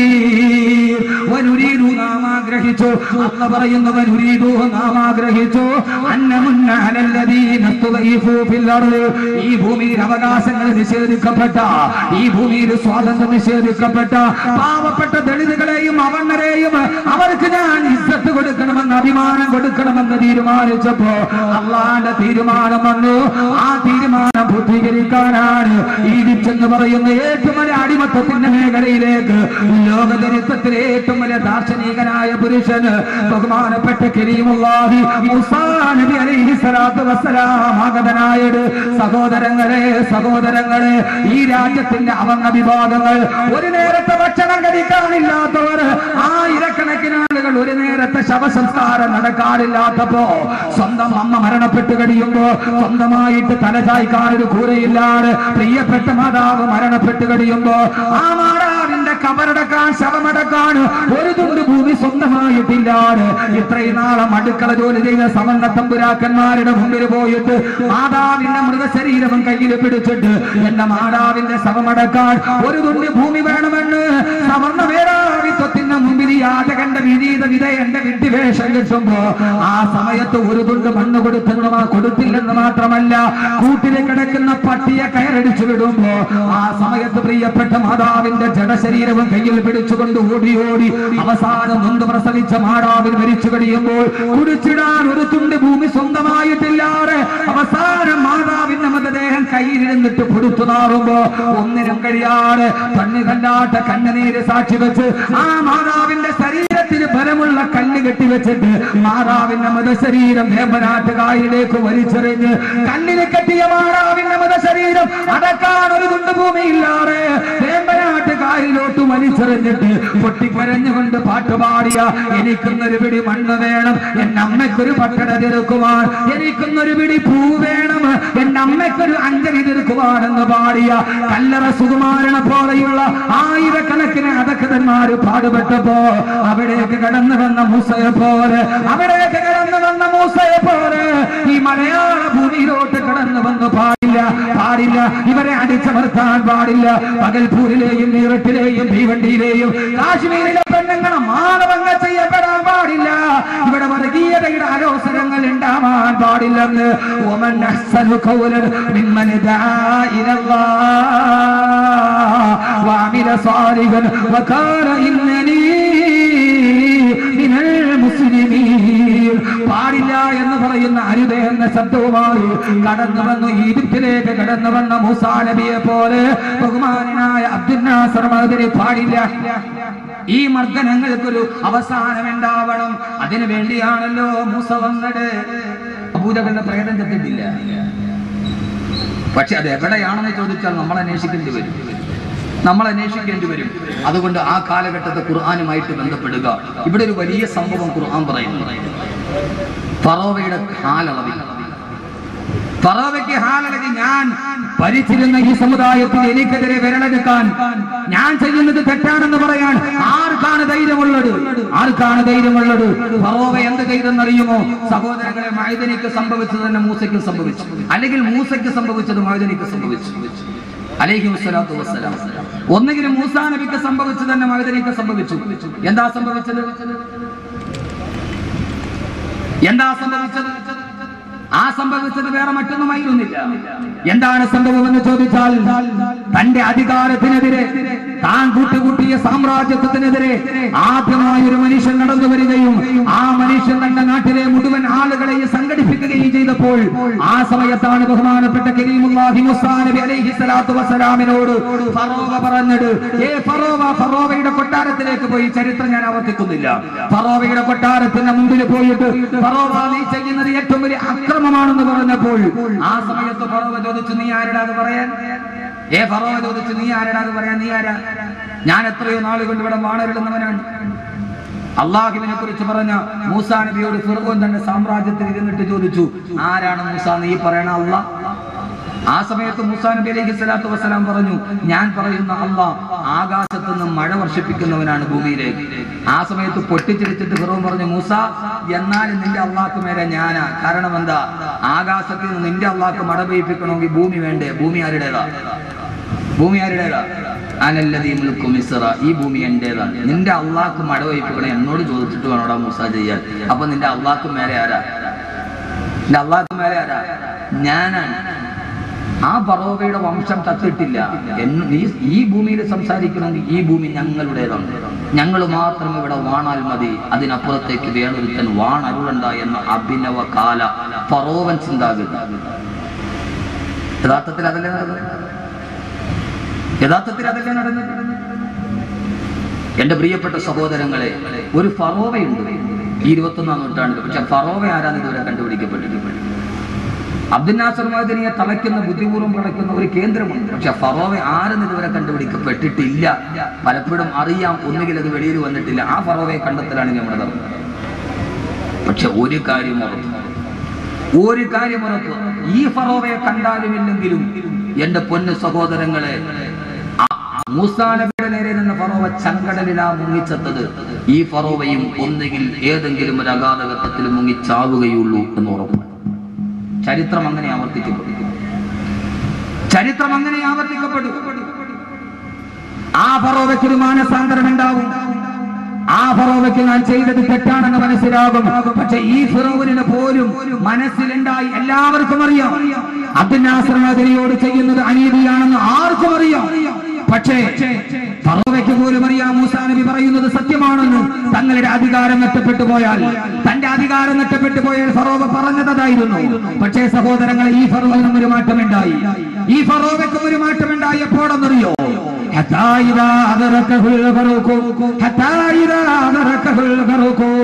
അവസാനം ചെങ്കടലിൽ കിടന്നിട്ട് മുങ്ങിച്ചാടുമ്പോ ചെങ്കടലിലെ ഉപ്പുവെള്ളം തന്റെ അണ്ണാക്കിലോട്ട് കുത്തിയിറങ്ങുമ്പോ ആ സമയത്ത് ഈ ഫിറഔൻ പോലും പറഞ്ഞു പോയി, ആമന്തു ലാ ഇലാഹ ഇല്ലല്ലദീ ആമനതു ബിഹി ബനൂ ഇസ്രായീൽ. ചെങ്കടലിന്റെ തിരമാലകളിൽ മുങ്ങിച്ചാടുമ്പോ ആ സമയത്ത് ഫിറഔൻ പറഞ്ഞു പോയി, അല്ലാഹുവേ അല്ലാഹുവേ, ബനൂ ഇസ്രായീൽ പറഞ്ഞ അല്ലാഹുവിനെ ഞാൻ വിശ്വസിക്കുന്നുവെന്ന്. അബ്ദുന്നാസറിനെതിരേക്ക് തടവറെടുത്തവരാരാണെങ്കിലും ആരുടെയൊക്കെ ഗൂഢതന്ത്രങ്ങളാണെങ്കിലും വല്ലാഹി പടച്ചതമ്പുരാനെ തന്നെയാണ് സത്യം. അവസാനം മരിക്കുന്ന സമയത്ത് ഫറോവ ചെങ്കടലിൽ കിടന്നിട്ട് പിടഞ്ഞു പോയെങ്കിൽ ഒരു പാവപ്പെട്ട മനുഷ്യന് ഇത്രയേറെ ക്രൂരതയ്ക്ക് വിധേയമാക്കിയ അഭിനവകാല ഫറോവമാർ അവസാനം മരിക്കുന്ന സമയത്ത് പിടഞ്ഞേ മരിക്കുകയുള്ളൂ. ആ മനുഷ്യൻ അനുഭവിച്ചതിന്റെ 10 ഇരട്ടി അനുഭവിച്ചിട്ടല്ലാതെ അഭിനവകാല ഫറോവ തിരശ്ശീലക്കുള്ളിലാകട്ടെ തിരശ്ശീലയുടെ മുന്നിലാകട്ടെ ഈ തിരക്കഥകൾ എവിടെ രചിക്കപ്പെടട്ടെ, ഈ തിരക്കഥകൾ എവിടെ സംവിധാനം ചെയ്യപ്പെടട്ടെ, സംവിധായകൻ അപ്രത്യക്ഷനാകട്ടെ. പക്ഷേ ഈ പുരുഷാരത്തെ സാക്ഷി നിർത്തി, ഈ അഗതി അനാറ് മക്കളെ സാക്ഷി നിർത്തി, അൻവാർശയിലെ ആരിമീങ്ങളെ സാക്ഷി നിർത്തി, അഹമ്മദ് കബീർ എന്ന ഒന്നും അറിയാത്തവന്റെ കൽപ്പനമല്ല സഹോദരങ്ങളെ, ഖുർആന്റെ വാക്യമാണ്. ഈ അഭിനവകാല ഫറോവമാര് ചെങ്കടലിൽ ഉപ്പുവെള്ളം അണ്ണാക്കിൽ കുത്തിയപ്പോ ഫറോവയ്ക്ക് വരെ മാനസാന്തരമുണ്ടായി. ഇൻഷാ അല്ലാഹ് പറയും, മരണക്കിടക്കയിൽ പഴങ്കട്ടിൽ കിടന്നിട്ട് പുഴുവിനെ പോലെ പിടയുമ്പോ ആ സമയത്ത് കൈകാലിട്ടടിച്ചിട്ട് പറയും, ഒരു നിരപരാധിയായ മനുഷ്യന് ഞങ്ങൾ ചെയ്തൊരുക്കിയ ക്രൂരതയുടെ പ്രതിഫലമാണിതെന്ന്. ഒരു പാവപ്പെട്ട ഭാര്യയുടെ ആരും അറിയാതെ 10-12 വർഷം ഭർത്താവിനെ അറിയാതെ ജയിലറക്കുള്ളിരിക്കുന്ന ഭർത്താവിനെ ഓർത്ത് ഒരു പാവപ്പെട്ട ഭാര്യയുടെ കണ്ണുനീരിന്റെ ഫലമാണിതെന്ന്. ഇറങ്ങിപ്പോകുമ്പോൾ വലത്തേക്കവളിൽ കെട്ടിപ്പിടിച്ചു മുത്തം കൊടുത്ത ഒരു പൊന്നുമോന്റെ കണ്ണുനീരിന്റെ പ്രതിഫലമാണിതെന്ന്. ഈ തിരക്കഥയുടെ പിന്നിൽ ആരുമാകട്ടെ സൂറത്തുൽ ഖസസാണ് പറയുന്നത്, വല്ലാഹി എന്നെയും നിങ്ങളെയും ഈ പച്ച മണ്ണിൽ നിന്ന് പടച്ചെടുത്ത പടച്ചതമ്പുരാനെ തന്നെയാണ് സത്യം. ദുനിയാവിന്റെ കോടതിയിൽ അവർ ശിക്ഷിക്കപ്പെടില്ലായിരിക്കാം, ഇവിടുത്തെ അണിയറയിൽ അവർ വെളിയിൽ വരില്ലായിരിക്കാം. പക്ഷേ മരണത്തെ സൂക്ഷിച്ചുകൊള്ളുക, അവസാനം പടഞ്ഞ് മരിക്കേണ്ടി വരുമെന്ന് അല്ലാഹുവിന്റെ വിശുദ്ധ ഖുർആൻ. സഹോദരങ്ങളെ, ഒരു കാര്യം ഓർക്കുക, ചരിത്രത്തിന്റെ ദൗത്യമേറ്റെടുക്കുക. സത്യം പറഞ്ഞപ്പോൾ, സത്യം വിളിച്ചു പറഞ്ഞപ്പോൾ, ഇത് അസത്യമാണെന്ന് ആളുകൾ പറഞ്ഞപ്പോ ആ സമയത്താണ് ഫറോവ പറഞ്ഞത്, മൂസയെ ഇങ്ങനെ വിട്ടാൽ പറ്റില്ല, മൂസയെ വെറുതെ വിട്ടാൽ പറ്റില്ല, മൂസയെ വെറുതെ വിട്ടാൽ പറ്റില്ല. ഫറോവയുടെ വലതുഭാഗത്ത് ആ വലതുഭാഗത്ത് ഒരു കിങ്കരൻ ഉണ്ടായിരുന്നു. ആ കിങ്കരനോടാണ് ഫറോവ പറഞ്ഞത്, ആ കിങ്കരനോടാണ് ഫറോവ പറഞ്ഞത്. അല്ലാഹുവിന്റെ ഖുർആൻ തന്നെ പറയട്ടെ, വഖാല ഫിർഔനു യാ ഹാമാനു ബിനി ലീ സർഹാ ലഅല്ലി അബ്ലുൽ അസ്ബാബ്. അൻവാർ ശരിയുമായിട്ട് ഈ ആയത്തിന് ബന്ധമുണ്ട്. ആദ്യം മൂസയെ തകർക്കണമെങ്കിൽ എന്ത് ചെയ്യണം? സഹോദരങ്ങളെ, മൂസയെ കൊന്നില്ല, ആ സമയത്ത് മൂസയെ പിടിച്ചില്ല. മൂസ പറയുന്ന അല്ലാഹനെ പിടിച്ചു. ഫറോവ പറഞ്ഞു, ഹാമാനന്ദ മന്ത്രിയോട് ആകാശത്തിലേക്ക് ഒരു ഗോപുരം പണിയുക, ആകാശ ഗോപുരം പണിയുക. ഈ മൂസ പറഞ്ഞത് അല്ലാഹ് ആകാശത്തിലുണ്ടെന്നാണ്. ആകാശത്തിലേക്ക് ഒരു ഗോപുരം പണിയുക. ഹാമാനന്റെ സർവാഡംബര വിഭൂഷിതനായ സാമ്പത്തിക അടിത്തറയുണ്ട് ഹാമാനും ഫിറഔനും. ആകാശത്തെ ചുറ്റി നിൽക്കുന്നൊരു വലിയ അമ്പര ചുണ്ടിയായ ഗോപുരം പണിയപ്പെട്ടു.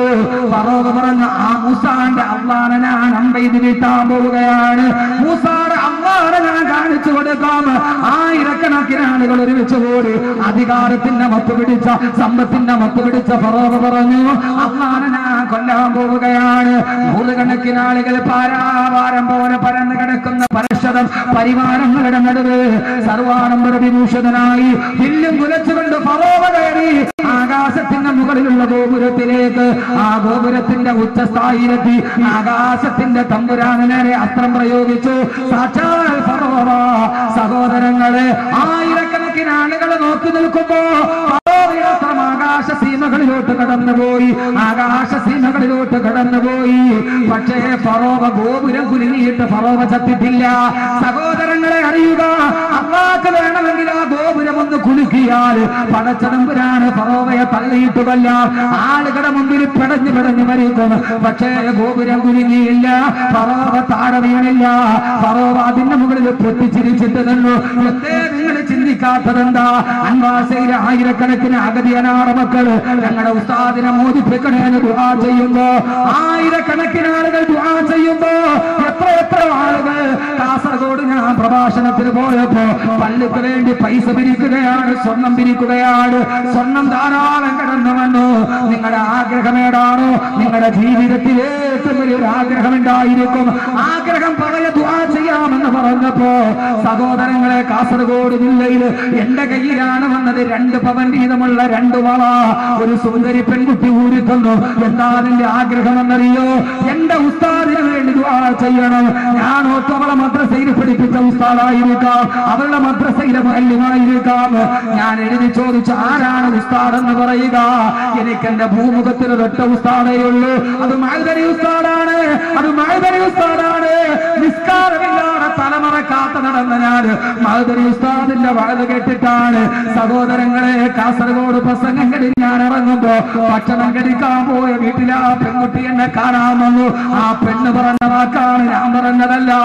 മഅ്ദനി ഉസ്താദിന്റെ പ്രസിദ്ധമായ പ്രഭാഷണം ഉണ്ടല്ലോ, നിസാഉൽ കാസിയാത്തുൻ നാരിയാത്തുൻ മായിലാത്തുൻ മുമീലാത്തുൻ റഊസുഹുന്ന കാസിനിമത്ത് ബുഖത്ത് മായിലാ. ഉടുത്തിട്ട് മുടുക്കാത്ത പെണ്ണുങ്ങൾ. ആ ഒരൊറ്റ പ്രസംഗം കേട്ടിട്ട് ഉസ്താദ്, ഞാൻ മഅ്ദനി ഉസ്താദിന്റെ വഅദ് കേട്ടിട്ട് തലയിൽ തട്ടമിട്ടടാ. അന്ന് മുതൽ ഞാൻ നമസ്കാരം കേട്ടിട്ടില്ല. എന്റെ ഉസ്താദിന് വേണ്ടി ദുആ ചെയ്യണമെന്ന് പറഞ്ഞ് 2 പവന്റെ ഒരു വളയല്ല, 2 പവനോളം വരെ 2 വള ഊരി തന്നത് കാസർഗോഡ് ജില്ലയിൽ ഞാൻ എന്റെ കൈവെള്ളയിൽ വാങ്ങിച്ചതാ. എന്റെ കൈവെള്ളയിൽ വാങ്ങിച്ചതാണ്.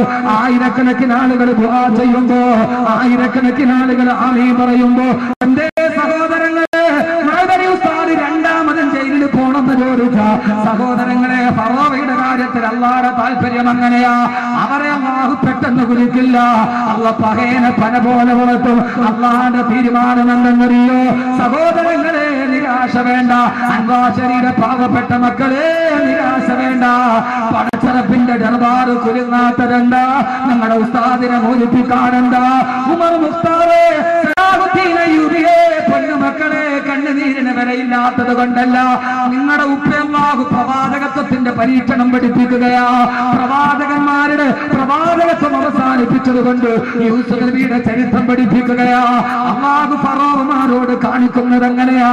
പൊന്നുമോനെ, അല്ലാഹു സുബ്ഹാനഹു വ തആല ഫറോവയുടെ അമ്പ് ആകാശത്തേക്ക് പോയി.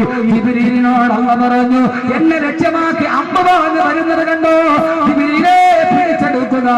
ഒരാടിന്റെ രക്തം അമ്പിന്റെ അഗ്രഭാഗത്ത് പുരട്ടിയിട്ട് അതേ ഫറോവയ്ക്ക് തന്നെ തിരിച്ചറിഞ്ഞു കൊടുക്കുക.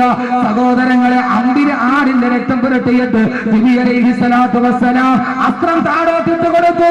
പൊട്ടിച്ചിരിച്ചിട്ട് നിലവും പറഞ്ഞു, അല്ലാഹ് മരിച്ചു, അല്ലാഹ് മരിച്ചു. അല്ലാഹ്ക്ക് വേണമെങ്കിൽ ഫറോവയെ കൈകാര്യം ചെയ്തുകൂടെ? പക്ഷേ മഅ്ദനിയുടെ കാര്യത്തിൽ ഒരു വ്യത്യാസമുണ്ടായി. സാക്ഷാൽ മഅ്ദനി കിടത്തിയെടുത്ത് കിടന്നെടുത്ത് മഅ്ദനി ഉസ്താദ് കിടന്നെടുത്ത് ഒരു ദിവസമെങ്കിലും യതിയൂരപ്പ് കിടക്കേണ്ടി വന്നത് അത് ചരിത്രത്തിന്റെ തനിയാവർത്തനമാണ്. അത് ചരിത്രത്തിന്റെ തനിയാവർത്തനമാണ്. ജയിലിന്റെ അടികൾ ഒരാൾക്ക് വേണ്ടി മാത്രമല്ല തുറക്കപ്പെടുക, ഒരാൾക്ക് മാത്രമല്ല തുറക്കപ്പെടുക. സഹോദരങ്ങളെ, മഅ്ദനി ഉസ്താദിനെ സ്നേഹിക്കുന്ന കാസർഗോഡ് ജില്ലയിൽ നിന്ന് കന്യാകുമാരി വരെ ഇവിടെ ഒരുമിച്ച് കൂടിയവരോട് ഞാൻ പറയുന്നു, നമ്മുടെ മനസ്സിൽ മഅ്ദനി ഉസ്താദിനോട് സ്നേഹമുണ്ടെങ്കിൽ നമ്മൾ ഇപ്പോൾ ചെയ്യേണ്ട ഒരു ദൗത്യമുണ്ട്. ആ ദൗത്യമാണ് ഖുർആൻ പിന്നീട് പറയുന്നത്. ഖുർആൻ പിന്നീട് പറയുന്നത്, അമ്പ് താഴേക്ക് വീണു. അല്ലാഹു ഫിറൗനെ തളർത്തിയില്ല. അല്ലാഹുവിന്റെ സമീപനം എങ്ങനെയാണ്? അല്ലാഹുവിന്റെ സമീപനം എങ്ങനെയാണ്? നമ്മുടെയൊക്കെ ചില അൻവാർ ശരീഫ് ദുആ നടക്കുന്നു, മാത്തൂർ ഉസ്താദ് ദുആ ചെയ്യാൻ വരുന്നു, എന്നിട്ടും അതിന് വെളി വരാത്തുണ്ട്. അപ്പൊ എന്താ ചെയ്തിട്ടുണ്ട്? അപ്പൊ എന്തൊക്കെ ന്യായങ്ങൾ കേൾക്കണം? അപ്പൊ എന്താ ചെയ്തിട്ടുണ്ട്?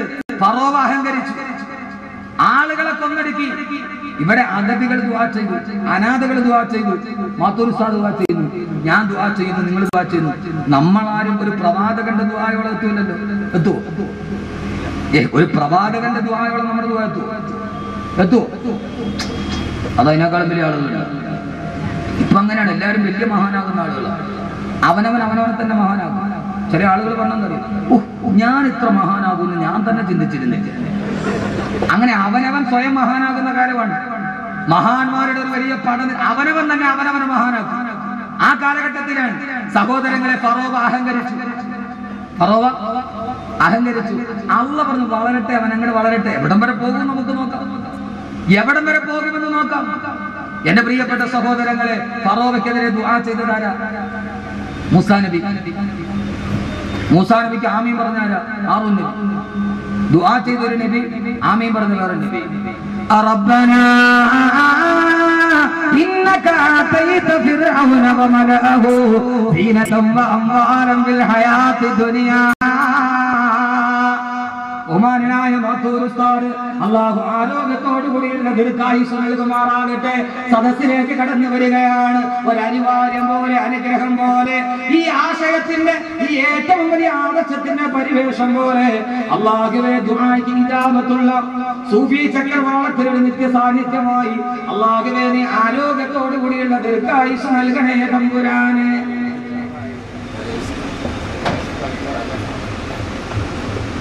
അതിനെ ഇരുത്തിട്ട് ഞാൻ കൂടുതൽ സംസാരിക്കുന്നില്ല. ഒരാഴ്ചകൾ എനിക്ക് പോകുന്നുണ്ട്, എന്നാലും അതിനെയും ഖുർആനും പോകുന്നു.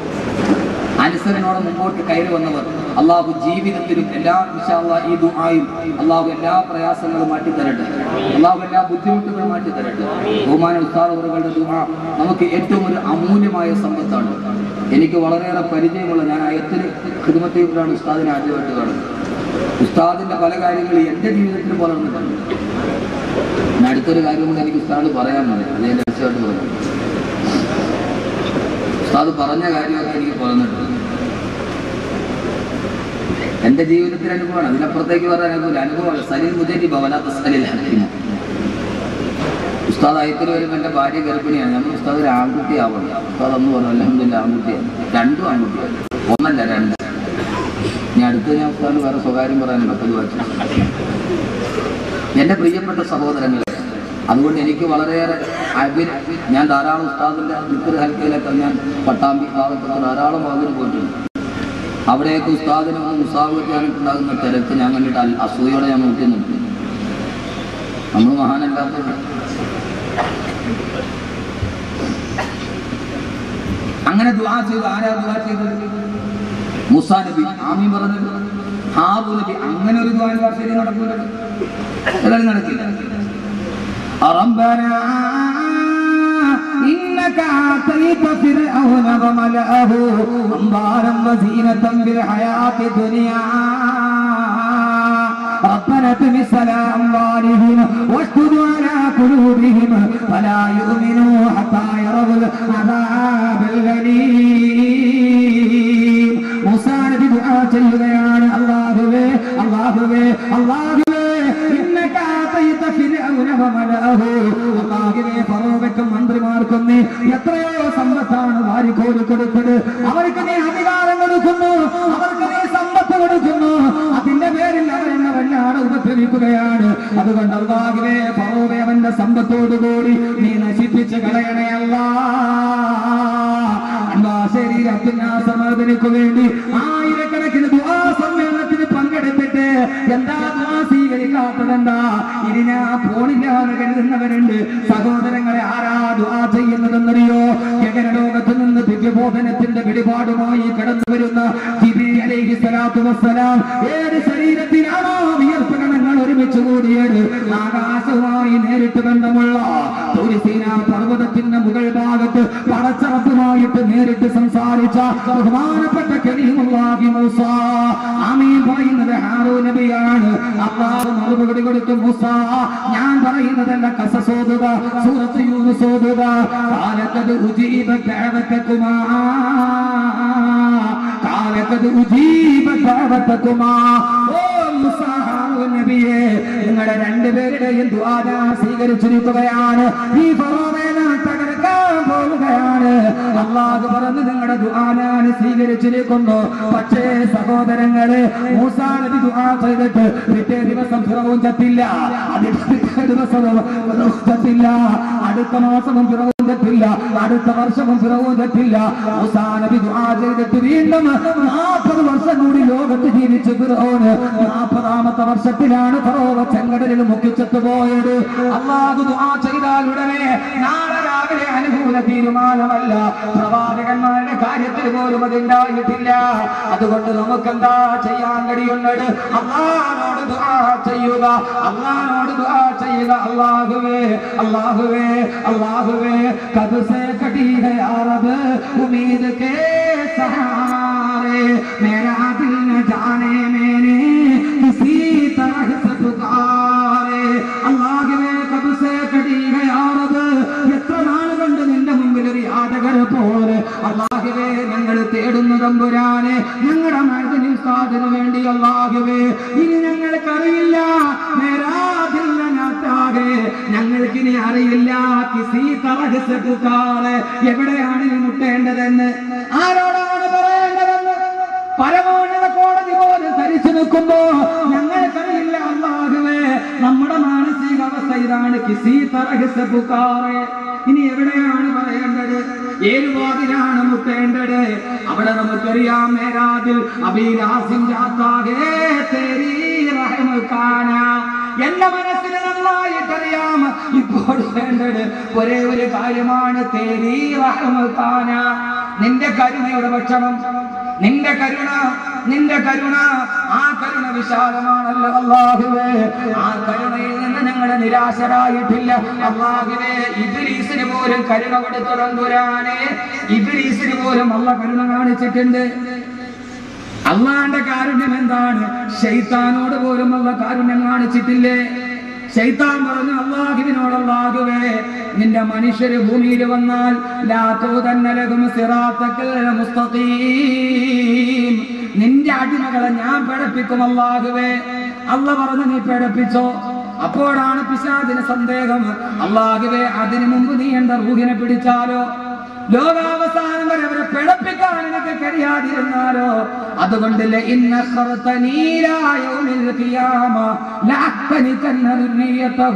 അല്ലാഹുവേ ഖിയാമത്ത് നാൾ വരെ എന്റെ ആയുസ്സിനെ നീ നീട്ടി തന്നാൽ അല്ലാഹുവേ എത്രയോ നല്ലതായിരുന്നെന്ന് പറഞ്ഞപ്പോ അല്ലാഹു പിശാചിനോട് പറഞ്ഞതെന്താ? കാലദ്ഹബ്, നീ പോയിക്കോ, ഖിയാമത്ത് നാൾ വരെ നിനക്ക് ആയുസ് തന്നു.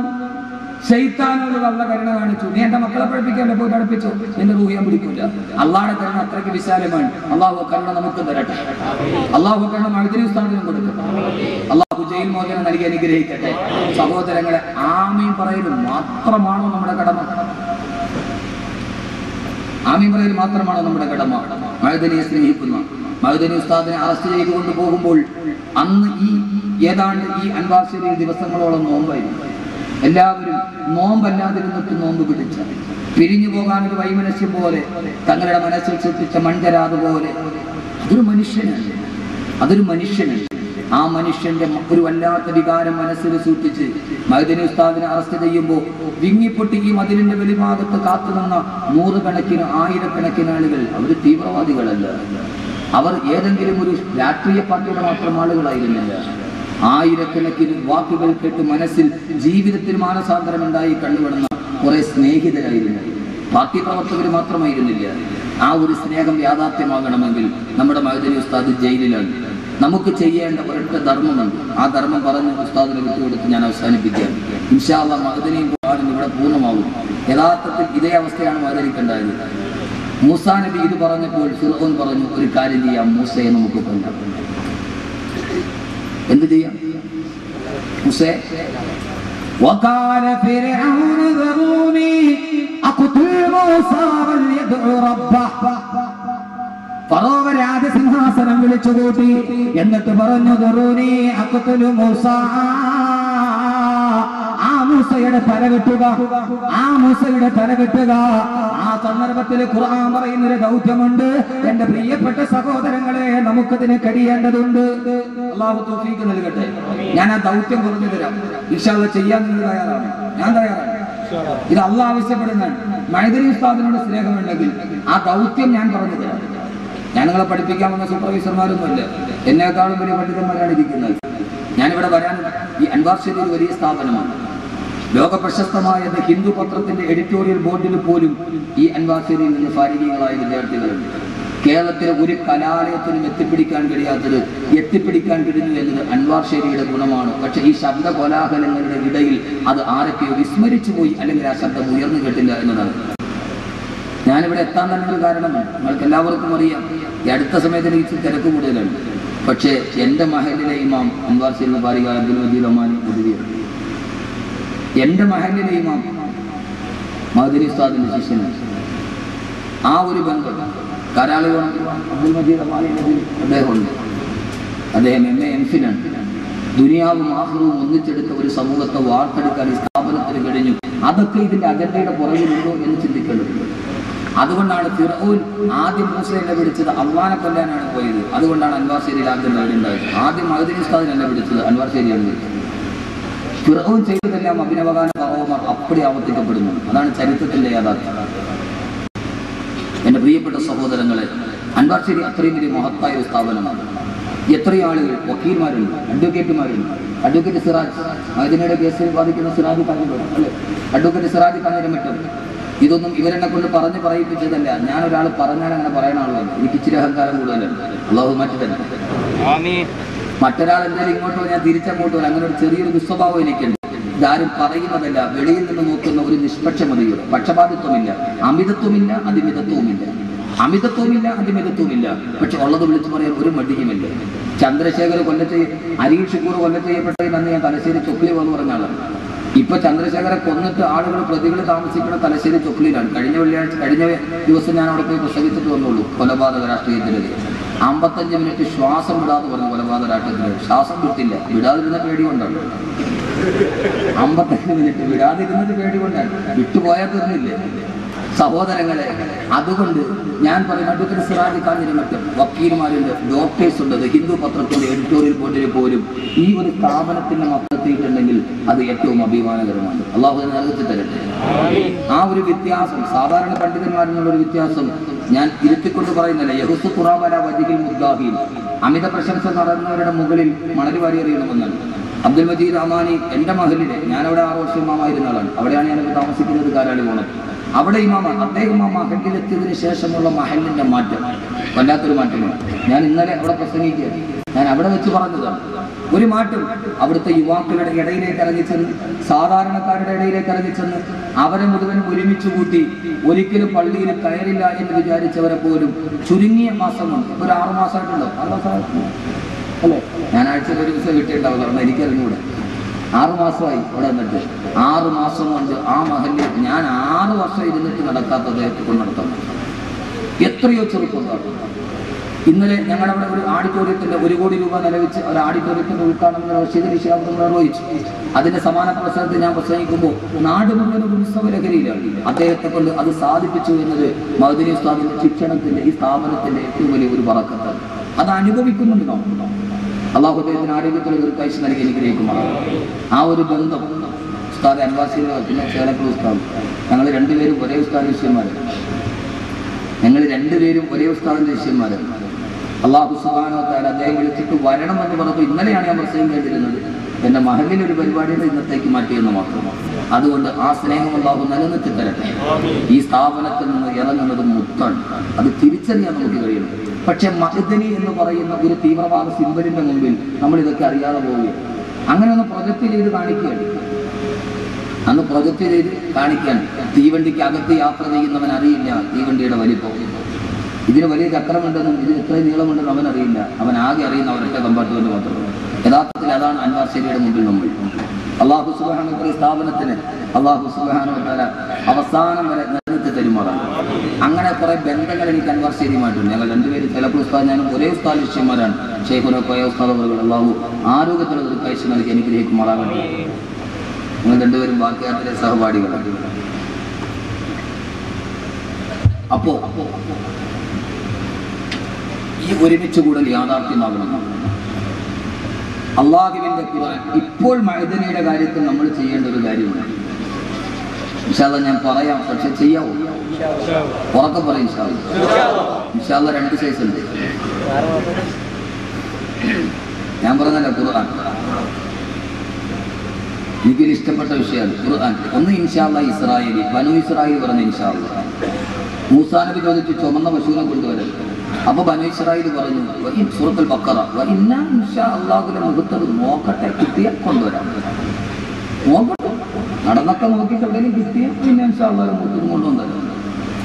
നോക്കട്ടെ ഉസ്താദെ പറ്റിയ അത് ഇൻഷാ അല്ലാഹ് ഇസ്രായേലി. വേറൊരു ഇൻഷാ അല്ലാഹ് ഉണ്ട്, ഇൻഷാ അല്ലാഹ് ഇസ്മായിലി. ഇസ്മായിൽ നബി പറഞ്ഞു ഇൻഷാ അല്ലാഹ്. വാപ്പ മരത്തിൽ കിടത്തിയിട്ട് കത്തി കഴുത്തിൽ വെച്ചിട്ട് മോനെ അറുക്കട്ടെ എന്ന് ചോദിച്ചപ്പോൾ മലന്ന് കിടന്നിട്ട് ഉപ്പാന്റെ മുഖത്ത് നോക്കിയിട്ട് ഉപ്പ ഇൻഷാ അല്ലാഹ് നമ്മൾ രണ്ടുപേരും സ്വർഗത്തിലാണ്. അതാ ഇൻഷാ അല്ലാഹ് ഇസ്മായിലി. ഇസ്മായിൽ നബി പറഞ്ഞു ഇൻഷാ അല്ലാഹ്. ആ മലന്ന് കിടക്കാൻ കത്തി കഴുത്തിലിരിക്കാൻ ആ സമയത്തും പറയുന്നു ഇൻഷാ അല്ലാഹ്. ഇപ്പൊ ഏതാ പറയണേ? ഇത് പള്ളിയിൽ ആളുകൾ വന്നിട്ട് 40 ജമാഅത്തിൽ വരാൻ പറയും ഇൻഷാ അല്ലാഹ് ഇൻഷാ അല്ലാഹ് എന്ന് പറഞ്ഞാൽ അതിലെ ഓർമ്മമാരില്ലേ? അവൻ പിന്നെ ആ വഴിക്ക് വരില്ല.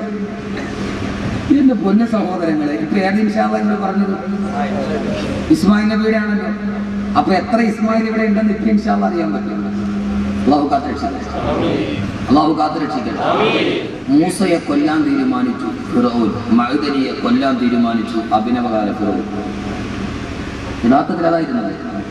ഒരു കാല് പോയി നിന്നുള്ളൂ. മഅദനിയും ഖുർആനും അങ്ങനെയല്ലേ? വഖാല ഫിറഔൻ ദറൂനി അഖ്തുൽ മൂസ. ഫറഔൻ പറഞ്ഞു മൂസയെ കൊല്ലാം. സഹോദരങ്ങളെ തീരുമാനിച്ചു മൂസയെ കൊല്ലാൻ ഫിറഔൻ, മഅദനിയെ കൊല്ലാൻ തീരുമാനിച്ചു അഭിനവകാല ഫറഔൻ. പക്ഷേ തലനാരൊക്കെ രക്ഷപ്പെട്ടു പോയത് ഒറ്റ കാര്യമാണ്, അവർക്കും മഅദനി മാപ്പ് കൊടുത്തു എന്നതാണ് ചരിത്രത്തിന്റെ ഏറ്റവും വലിയ കാര്യം. ഒരു കാര്യം ഉറപ്പ്, മഅദനി ചരിത്രത്തിൽ അറിയപ്പെടാൻ പോകുന്നു. ഉമർ മുഖ്താറിന് ശേഷം, സുൽത്താൻ സലാഹുദ്ദീൻ അയ്യൂബിക്ക് ശേഷം ഇസ്ലാമിക നവോത്ഥാന ചരിത്രത്തിലെ ഏറ്റവും വലിയ പിൽക്കാലത്ത് ഇന്ന് നാം ഉമർ മുഖ്താറിനെ പഠിക്കുന്നത് ഇൻഷാ അല്ലാഹ് നമുക്ക് പുറകെ വരുന്ന സമൂഹം അബ്ദുൽ നാസർ മഅദനിയെ പഠിക്കും. തീർച്ച അതിലൊരു സംശയവും നിങ്ങൾക്ക് വേണ്ട. കാരണം ആ മനുഷ്യന്റെ ചങ്കൂറ്റ സമ്മതിച്ചു കൊടുക്കുക, അത് ഞാൻ അനുഭവിച്ചറിഞ്ഞ ആളാണ്. ആ മനുഷ്യൻ ഒരു കാല് പോയാലും തൂക്കം കുറഞ്ഞാലും ആ റൂമിന്റെ അകത്തിരുന്നിട്ട്, ഹസനാണ് എനിക്ക് വാതിൽ തുറന്നു. ഞാനിവിടെ വിളിക്കാതെ ഒത്തിരി പ്രാവശ്യം വന്നിട്ടുള്ള ആളാണ്. അപ്പോ അവിടെ ചെന്നിട്ട് ഞാൻ അകത്തിരുന്ന് സൂഫിയാമാദിനെ അറസ്റ്റ് ചെയ്യുന്നതിന്റെ തലേദിവസം അവിടെ ഇരുന്നപ്പോൾ ആ സമയത്ത് ഇപ്പൊ അറസ്റ്റ് ചെയ്യുന്നതിന്റെ മുമ്പിൽ ഞാൻ പോയപ്പോൾ ഞാൻ ചോദിച്ചു, ഉസ്താദെ ഒരിക്കൽ തിരുവനന്തപുരത്ത് വന്നപ്പോൾ എന്നെ ഒന്ന് കാണണമെന്ന് പറഞ്ഞു. ഞാൻ അവിടെ പോയി കണ്ടു. അപ്പോൾ ഞാൻ ഉസ്താദെ ഭയമുണ്ട്. ആ സമയത്ത് നമ്മളൊക്കെ ആണെങ്കിൽ പൊന്നു സാറിന് ഇപ്പൊ ഇത്രയും നാളും ജയിലിൽ കിടന്നാൽ നമ്മൾ ഷുഗർ വന്നിട്ട് 35 കിലോയെങ്കിലും ഉണ്ട് മാതിരി. നമ്മൾ വെറും ഫോട്ടോസ്റ്റാറ്റ് കാണുന്നത്. നമ്മളാണോ എന്ന് പറയാൻ പറ്റില്ല. നമുക്ക് ആർക്കാ ധൈര്യമുള്ളത്? കാക്കിയിട്ട വേഷത്തിൽ പോസ്റ്റ്മാനെ കണ്ടാൽ തൊപ്പിയിടുന്നവരുണ്ട്. പട്ടാളക്കാര് തൂക്കിപ്പിടിച്ച ആളുകളുടെ നടുവ് വയനത്തുകളെ നെഞ്ഞിലോട്ട് മാറിയിട്ട് തൂക്കുകയറിലേക്ക് നടന്നു പോകുമ്പോ ആ സമയത്ത് തൂക്കുകയറി തന്റെ ശരീരത്തിലേക്ക് കരുത്തിലോട്ട് മുറുകുമ്പോ കരുമരത്തിൽ കിടന്ന് തൂങ്ങിയാടുമ്പോ ഹദീസിന്റെ പോക്കറ്റിൽ വെച്ചിരിക്കുന്ന ഖുർആൻ എടുത്ത് കയ്യിൽ വെച്ചിട്ട് الملك القدوس السلام المؤمن المهيمن العزيز الجبار المتكبر سبحان الله عما يشركون. തൂക്കുമരത്തിലെ കിടന്ന് പിടഞ്ഞു വിരിച്ച ഉമർ മുഖ്താറിനെ പോലെ ഇൻഷാ അല്ലാഹ് അഹമ്മദ് കബീറിന്റെ പുറകെ വരുന്ന ഒരു സമൂഹം ഒരു കാലഘട്ടത്തിൽ ഉമർ മുഖ്താറിനെ പറഞ്ഞതുപോലെ പറഞ്ഞതുപോലെ ചരിത്രത്തിൽ പറയപ്പെടുന്ന ഒരു നാമമായി മൈലാകപ്പള്ളിയിലെ ഈ ചെറിയ പ്രദേശത്ത് അബ്ദുസ്സമദ് മാസ്റ്ററിന്റെ പൊന്നുമോൻ അബ്ദുൽ നാസർ എന്ന് പറയുന്ന ഒരു മനുഷ്യന്റെ ചരിത്രം പഠിക്കുന്ന കാലം വിദൂരമല്ല. പക്ഷെ ആ കാലത്തിന്റെ നടുവ് നമുക്ക് ചെയ്യേണ്ട ഒരു ജോലിയുണ്ട്. ഫറോവ തീരുമാനിച്ചു മൂസയെ കൊല്ലാൻ, അഭിനവകാല ഫറോവമാര് തീരുമാനിച്ചു അബ്ദുൽ നാസർ മഅദനിയെ കൊല്ലാൻ. ആയിരക്കണക്കിന് ആളുകൾ ലോക സമൂഹം മുഴുവനും ഒരുമിച്ചുകൂടി കൊട്ടാര മധ്യത്തിൽ എല്ലാവരും നിൽക്കുമ്പോ ബഹുമാനപ്പെട്ട മൂസാ നബിയെ മധ്യത്തിൽ വെച്ചിട്ട് ഊരി പിടിച്ച വാളുമായി പട്ടാളക്കാര് കാത്തു നിൽക്കുമ്പോ സിംഹാസനത്തിൽ ചാരിയിരുന്നിട്ട് ഫറോവ പറഞ്ഞില്ലേ കൊല്ലുക കൊല്ലുക കൊല്ലുക എന്ന് ഫറോവ പറഞ്ഞപ്പോ ഇതേ അവസരമാണ് മഅദനിക്ക് അഗ്രഹാരതയിലെ ഇരുമ്പടിക്കുള്ളിൽ ആയിരക്കണക്കിന് തോക്കുധാരികൾ നാക്കി നിൽക്കുമ്പോ ഏതോ തിരശ്ശീലയിലെ ഫറോവ കൊല്ലാൻ തിരക്കഥ ഒരുക്കുമ്പോ സഹോദരങ്ങളെ നമുക്ക് ചരിത്രത്തിന്റെ ദൗത്യം ഏറ്റെടുക്കണ്ടേ? ഇവിടെ ഒരുമിച്ച് കൂടിയതിന്റെ ചരിത്രത്തിൽ നമ്മൾ അറിയപ്പെടണ്ടേ? അതുകൊണ്ട് അബ്ദുൽ നാസർ മഅദനി ഹൃദയത്തിൽ സ്നേഹിക്കുന്ന എന്റെ പ്രിയപ്പെട്ട ചെറുപ്പക്കാരോട് ആവേശമല്ല ചെറുപ്പക്കാരെ വേണ്ടത്. ഏത് ആവേശമാണെന്ന് അറിയുമോ? വകതിരിവുള്ള ആവേശം വേണം, വാക്കുകളുടെ കൽപ്പനകൾക്കല്ല. ആ സമയത്ത് ഫറോവയുടെ കൊട്ടാരത്തിന്റെ നടുവില് ചരിത്രം പറയട്ടെ, ഫിറഔൻ പറയുകയാണ്, സഹോദരങ്ങളെ മൂസയെ കൊല്ലാൻ പറയുമ്പോ ആയിരക്കണക്കിന് ആളുകൾ പടയാളികൾ കുന്തമുന്നിട്ട് നിൽക്കുമ്പോ ആ സമയത്തറ ഫറോവയുടെ സിംഹാസനത്തിന്റെ ചുവട്ട് ഒരു ആളനക്കമുണ്ടായി. ആ സമയത്ത് ചാടി എഴുന്നേറ്റിട്ട് ഒരാൾ പറഞ്ഞു, ഇല്ല ഇല്ല, മൂസയെ കൊല്ലാൻ ഞാൻ സമ്മതിക്കില്ല. അല്ലാഹുവിന്റെ ഖുർആൻ പറയട്ടെ, വകാല റജുലുൻ മുഅ്മിനുൻ മിൻ ആലി ഫിർഔന യക്തുമു ഈമാനഹു അതഖ്തുലൂന റജുലൻ അൻ യഖൂല റബ്ബി അല്ലാഹ് വഖദ് ജാഅകും ബിൽ ബയ്യിനാതി മിർ റബ്ബികും. ആ സമയത്ത് ഖുർആൻ പറയുകയാണ്, ഫറോവയുടെ സിംഹാസനത്തിന്റെ തൊട്ടടുത്ത് ചാടി എഴുന്നേറ്റ് ആരെന്നറിയോ? വകാല റജുലുൻ ഒരാണത്തമുള്ള ആൺകുട്ടി ചാടി എഴുന്നേറ്റു. ആൾത്തലപ്പുകളെ കണ്ടിട്ട് ഭയന്നില്ല, കുന്തം കണ്ടിട്ട് ഭയന്നില്ല. ചാടി എഴുന്നേറ്റിട്ട് ചോദിച്ചു, എന്താ നിങ്ങൾ ചെയ്യുന്നത്? അയാൾ ഫറോവയുടെ കുടുംബത്തിൽപ്പെട്ട ആളാണ്. അയാൾ വിളിച്ചു ചോദിച്ചു, എന്താ നിങ്ങൾ ചെയ്യുന്നത്? അതഖ്തുലൂന റജുലൻ അൻ യഖൂല റബ്ബി അല്ലാഹ്. അല്ലാഹുവിനെ കുറിച്ച് പറഞ്ഞതിന്റെ പേര്, സത്യം വിളിച്ചു പറഞ്ഞതിന്റെ പേര് ഈ പാവപ്പെട്ട ചെറുപ്പക്കാരനെ നിങ്ങൾ കൊല്ലാൻ പോകുന്നവോ? ആ മനുഷ്യൻ പരിസരം ശ്രദ്ധിച്ചില്ല, സാഹചര്യങ്ങൾ ശ്രദ്ധിച്ചില്ല. ചാടി എഴുന്നേറ്റിട്ട് പറഞ്ഞു, ഇല്ല ഇല്ല, എന്റെ സ്ഥിരകളെ ഒരൽപ്പമെങ്കിലും ജീവൻ അവസാനിക്കുന്നിടത്തോളം കാലം ഞാനത് സമ്മതിക്കില്ലെന്ന് പറഞ്ഞ ചെറുപ്പക്കാരനെ പോലെ എന്റെ പ്രിയപ്പെട്ട സഹോദരങ്ങള്, ആണത്തമുള്ള ആൺകുട്ടിയാവണം. ആണത്തമുള്ള ആൺകുട്ടിയാണെന്നറിയോ?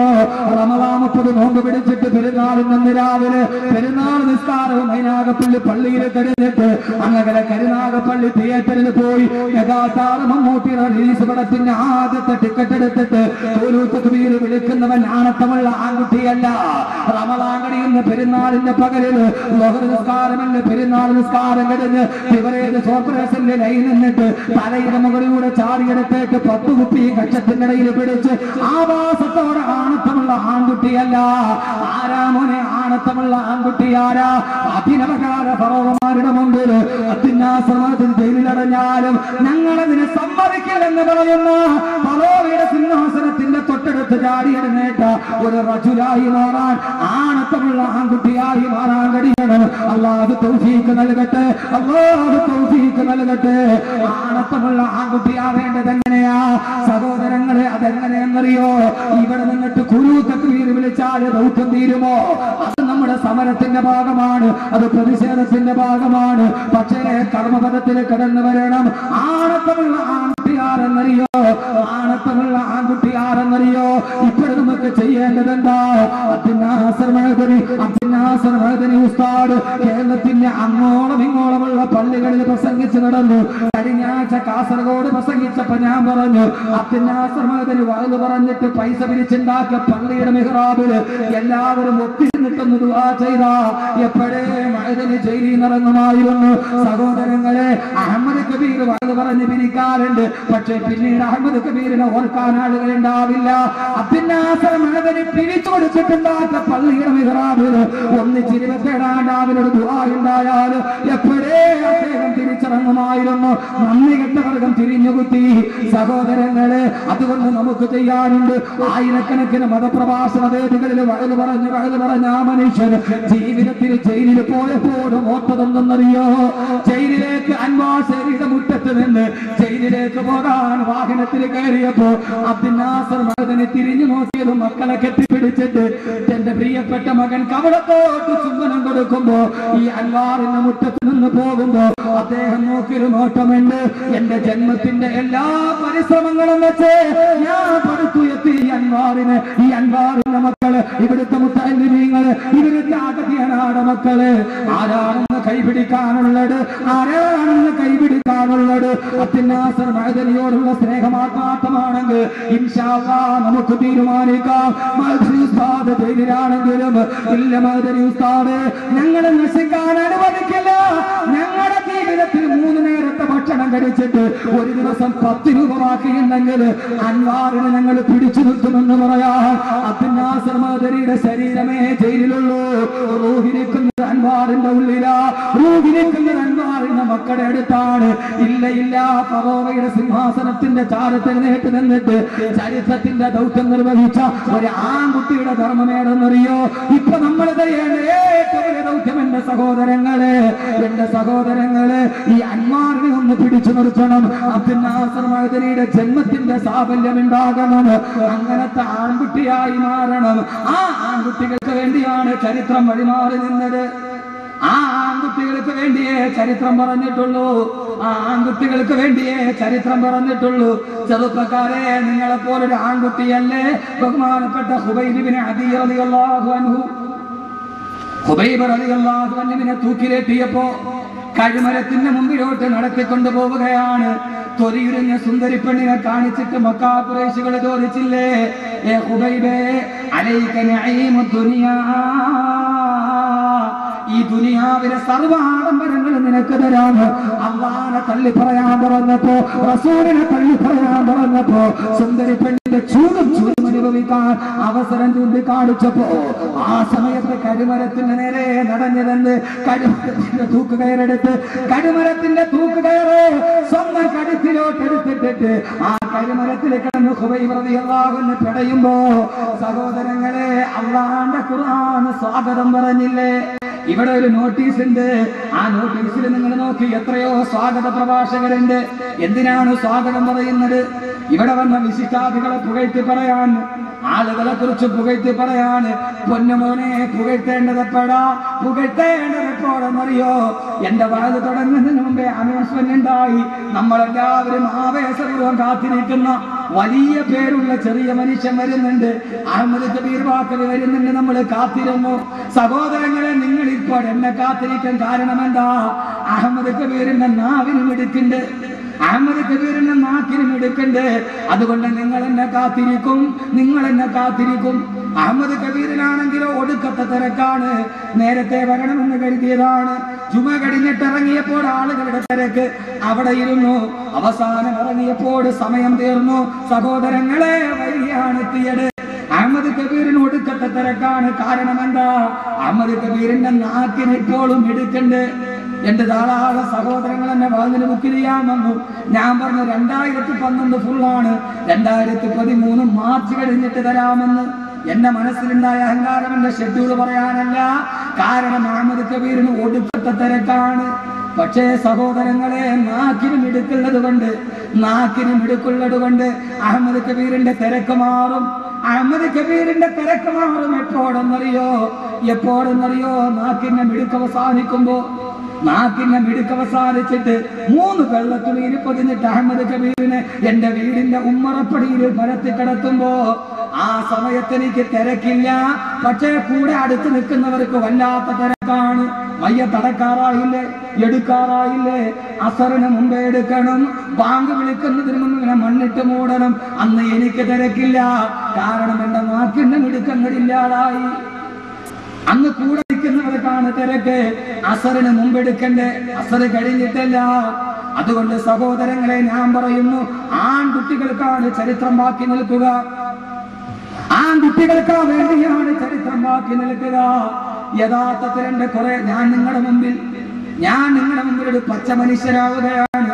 ഈ അഗതിയനായ യതീമീങ്ങളായ മക്കളുടെ മുമ്പിൽ എന്റെ പൊന്നുമക്കളെ, ഞാനൊരു പച്ച മനുഷ്യനാവുകയാണ്. ജീവിതത്തിൽ എന്റെ ഉപ്പയുടെ മുഖം ഞാൻ കണ്ടിട്ടില്ല. നിങ്ങളെക്കാൾ വലിയൊരു അഗതിയായി, അനാഥനായി, ജീവിതത്തിന്റെ കട്ടപ്പാടുകളുടെ തുരുത്തിലൂടെ കടന്നു വന്നവൻ.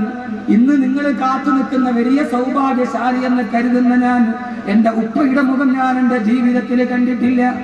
ഹിഫ്ള് പഠിക്കാൻ വേണ്ടി മദ്രസയിൽ ചെല്ലുമ്പോ വ്യാഴാഴ്ച ദിവസം എന്റെ കൂടെയുള്ള മുത്തഅല്ലിമീങ്ങളുടെ ഉപ്പയും ഉമ്മയും വലിയ ബക്കറ്റിൽ പലഹാരം നിറച്ച് കാണാൻ വരുമ്പോ, കിടക്കുന്ന റൂമിന്റെ ജനാല കമ്പിയിൽ പിടിച്ചിട്ട് എനിക്കൊരു നേരത്തെ മനുഷ്യ പലഹാരം തരാൻ എന്റെ ഉപ്പ ഇല്ലല്ലോ എന്നോർത്തിട്ട് ഞാൻ പൊട്ടിക്കളഞ്ഞ ദിവസങ്ങളുണ്ട്.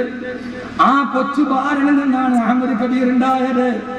സഹോദരങ്ങളെ, എനിക്കൊരു നേരത്തെ ഭക്ഷണം തരാൻ എല്ലാവരുടെയും വലിയ മുതലാളിമാരുടെ മക്കളെ കെട്ടിപ്പിടിച്ച് ഭക്ഷണം കൊടുക്കുമ്പോ കീറിപ്പറിഞ്ഞ ഒരു തലപ്പായിൽ കമന്ന് കിടന്ന് കരഞ്ഞിട്ടുണ്ട്. ജനാല കമ്പിയിൽ പിടിച്ചിട്ട് എനിക്കെന്റെ ഉപ്പയില്ലല്ലോ, ഉമ്മ കൂലിപ്പണിക്ക് പോയില്ലെങ്കിൽ ഞങ്ങള് പട്ടിണിയാണ്. ആ കരഞ്ഞ മനുഷ്യരിൽ നിന്ന് നിങ്ങളപ്പോ ഒരു അനാഥനായി വളർന്നാൻ ഒരു അനാഥ മന്ദിരത്തിന്റെ മുമ്പിൽ നിൽക്കുമ്പോ, ഇന്നെനിക്ക് ഏറ്റവും ഇഷ്ടപ്പെട്ടത് എന്റെ മക്കളെയാണ്. ഇന്ന് ജുമഴിഞ്ഞ് തിരിച്ചു വരുമ്പോ, യഥാർത്ഥത്തിൽ തിരിച്ചു വരുമ്പോ കൊല്ലംപടി വന്നാ മതി. ഞാൻ അവിടെ നിന്ന് വാഹനം എടുക്കുമ്പോ ഞാൻ രാവിലെ സലാം പറഞ്ഞിറങ്ങുമ്പോൾ എന്റെ 2 മക്കൾ, എന്റെ ഏറ്റവും അടുത്ത എന്റെ 2 പൊന്നുമക്കൾ ഇടത്തെ കവളിലും വലത്തെ കവളിലും മുങ്ങ വന്നിട്ട് പറഞ്ഞു, ഉപ്പാ വരുമ്പം മിഠായി കൊണ്ടുവരണേ.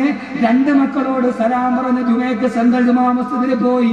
ചേലക്കൽ ഉസ്താദ് വിളിച്ച് 8 മണിക്ക് വാത് തുടങ്ങണം. അവിടെ നിറങ്ങുമ്പം 5 മണി കഴിഞ്ഞു. ഞാൻ കൊല്ലം വരെ നേരിട്ട് വന്നാ മതി. അവിടെ നിറങ്ങി വീട്ടിലേക്ക് വരാൻ തിരിക്കുമ്പോ ആ സമയത്താണ് വീട്ടിൽ നിന്ന് ഫോൺ. 3.5 വയസ്സുകാരന്റെ മിഠായി വാങ്ങിച്ചോ. നേരെ എന്റെ വണ്ടി തിരിഞ്ഞു. 1000 വന്നിട്ട് ഞാൻ എന്റെ വീട്ടിൽ പോയി. മക്കൾക്ക് മിഠായി കൊടുത്തു. ചായ കുടിച്ചിട്ട് വെളിയിലിറങ്ങി.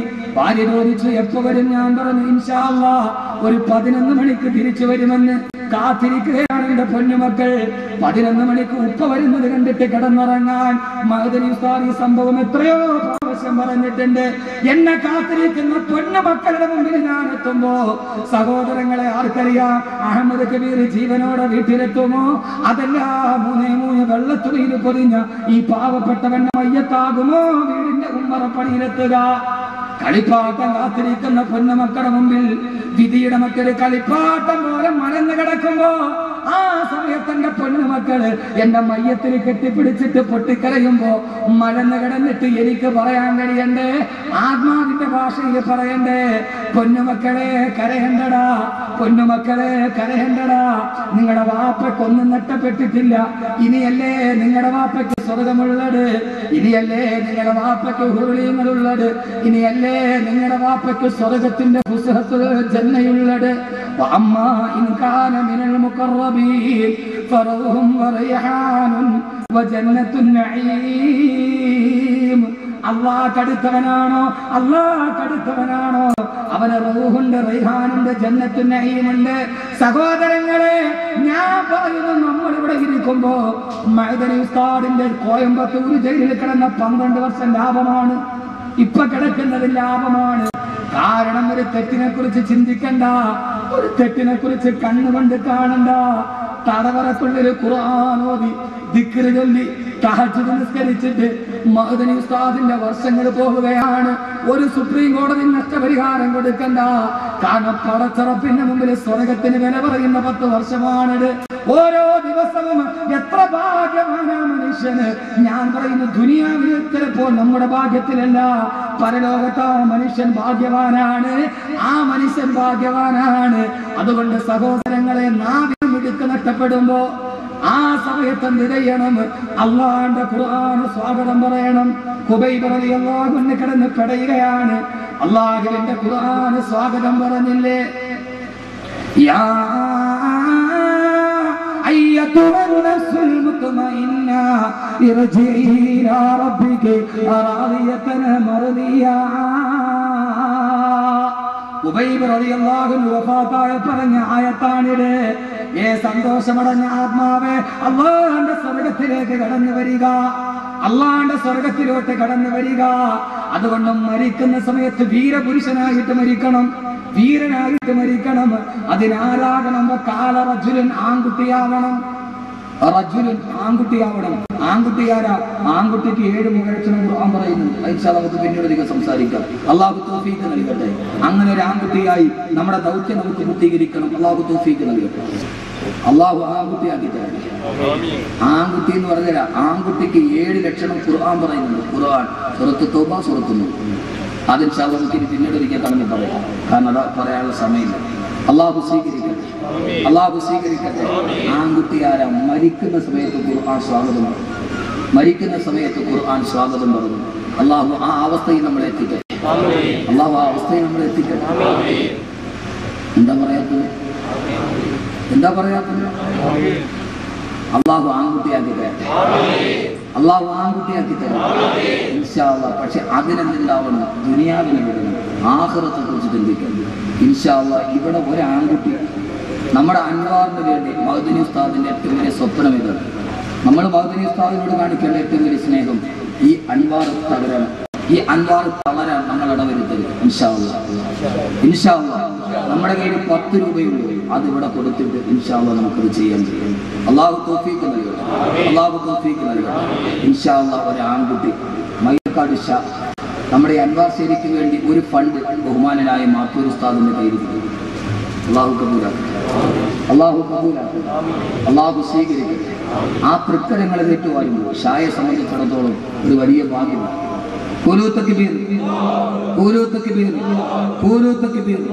അള്ളാഹു സ്വീകരിക്കട്ടെ, അള്ളാഹു സ്വീകരിക്കട്ടെ, അള്ളാഹു സ്വീകരിക്കട്ടെ. റബ്ബ് സുബ്ഹാനഹു വ തആല ഖൈറും ബറക്കത്തും നൽകി അനുഗ്രഹിക്കട്ടെ. അദ്ദേഹം നമുക്കറിയാം, കൊല്ലത്തെ ഒരു വലിയ ബിസിനസ്സുകാരനാണ്.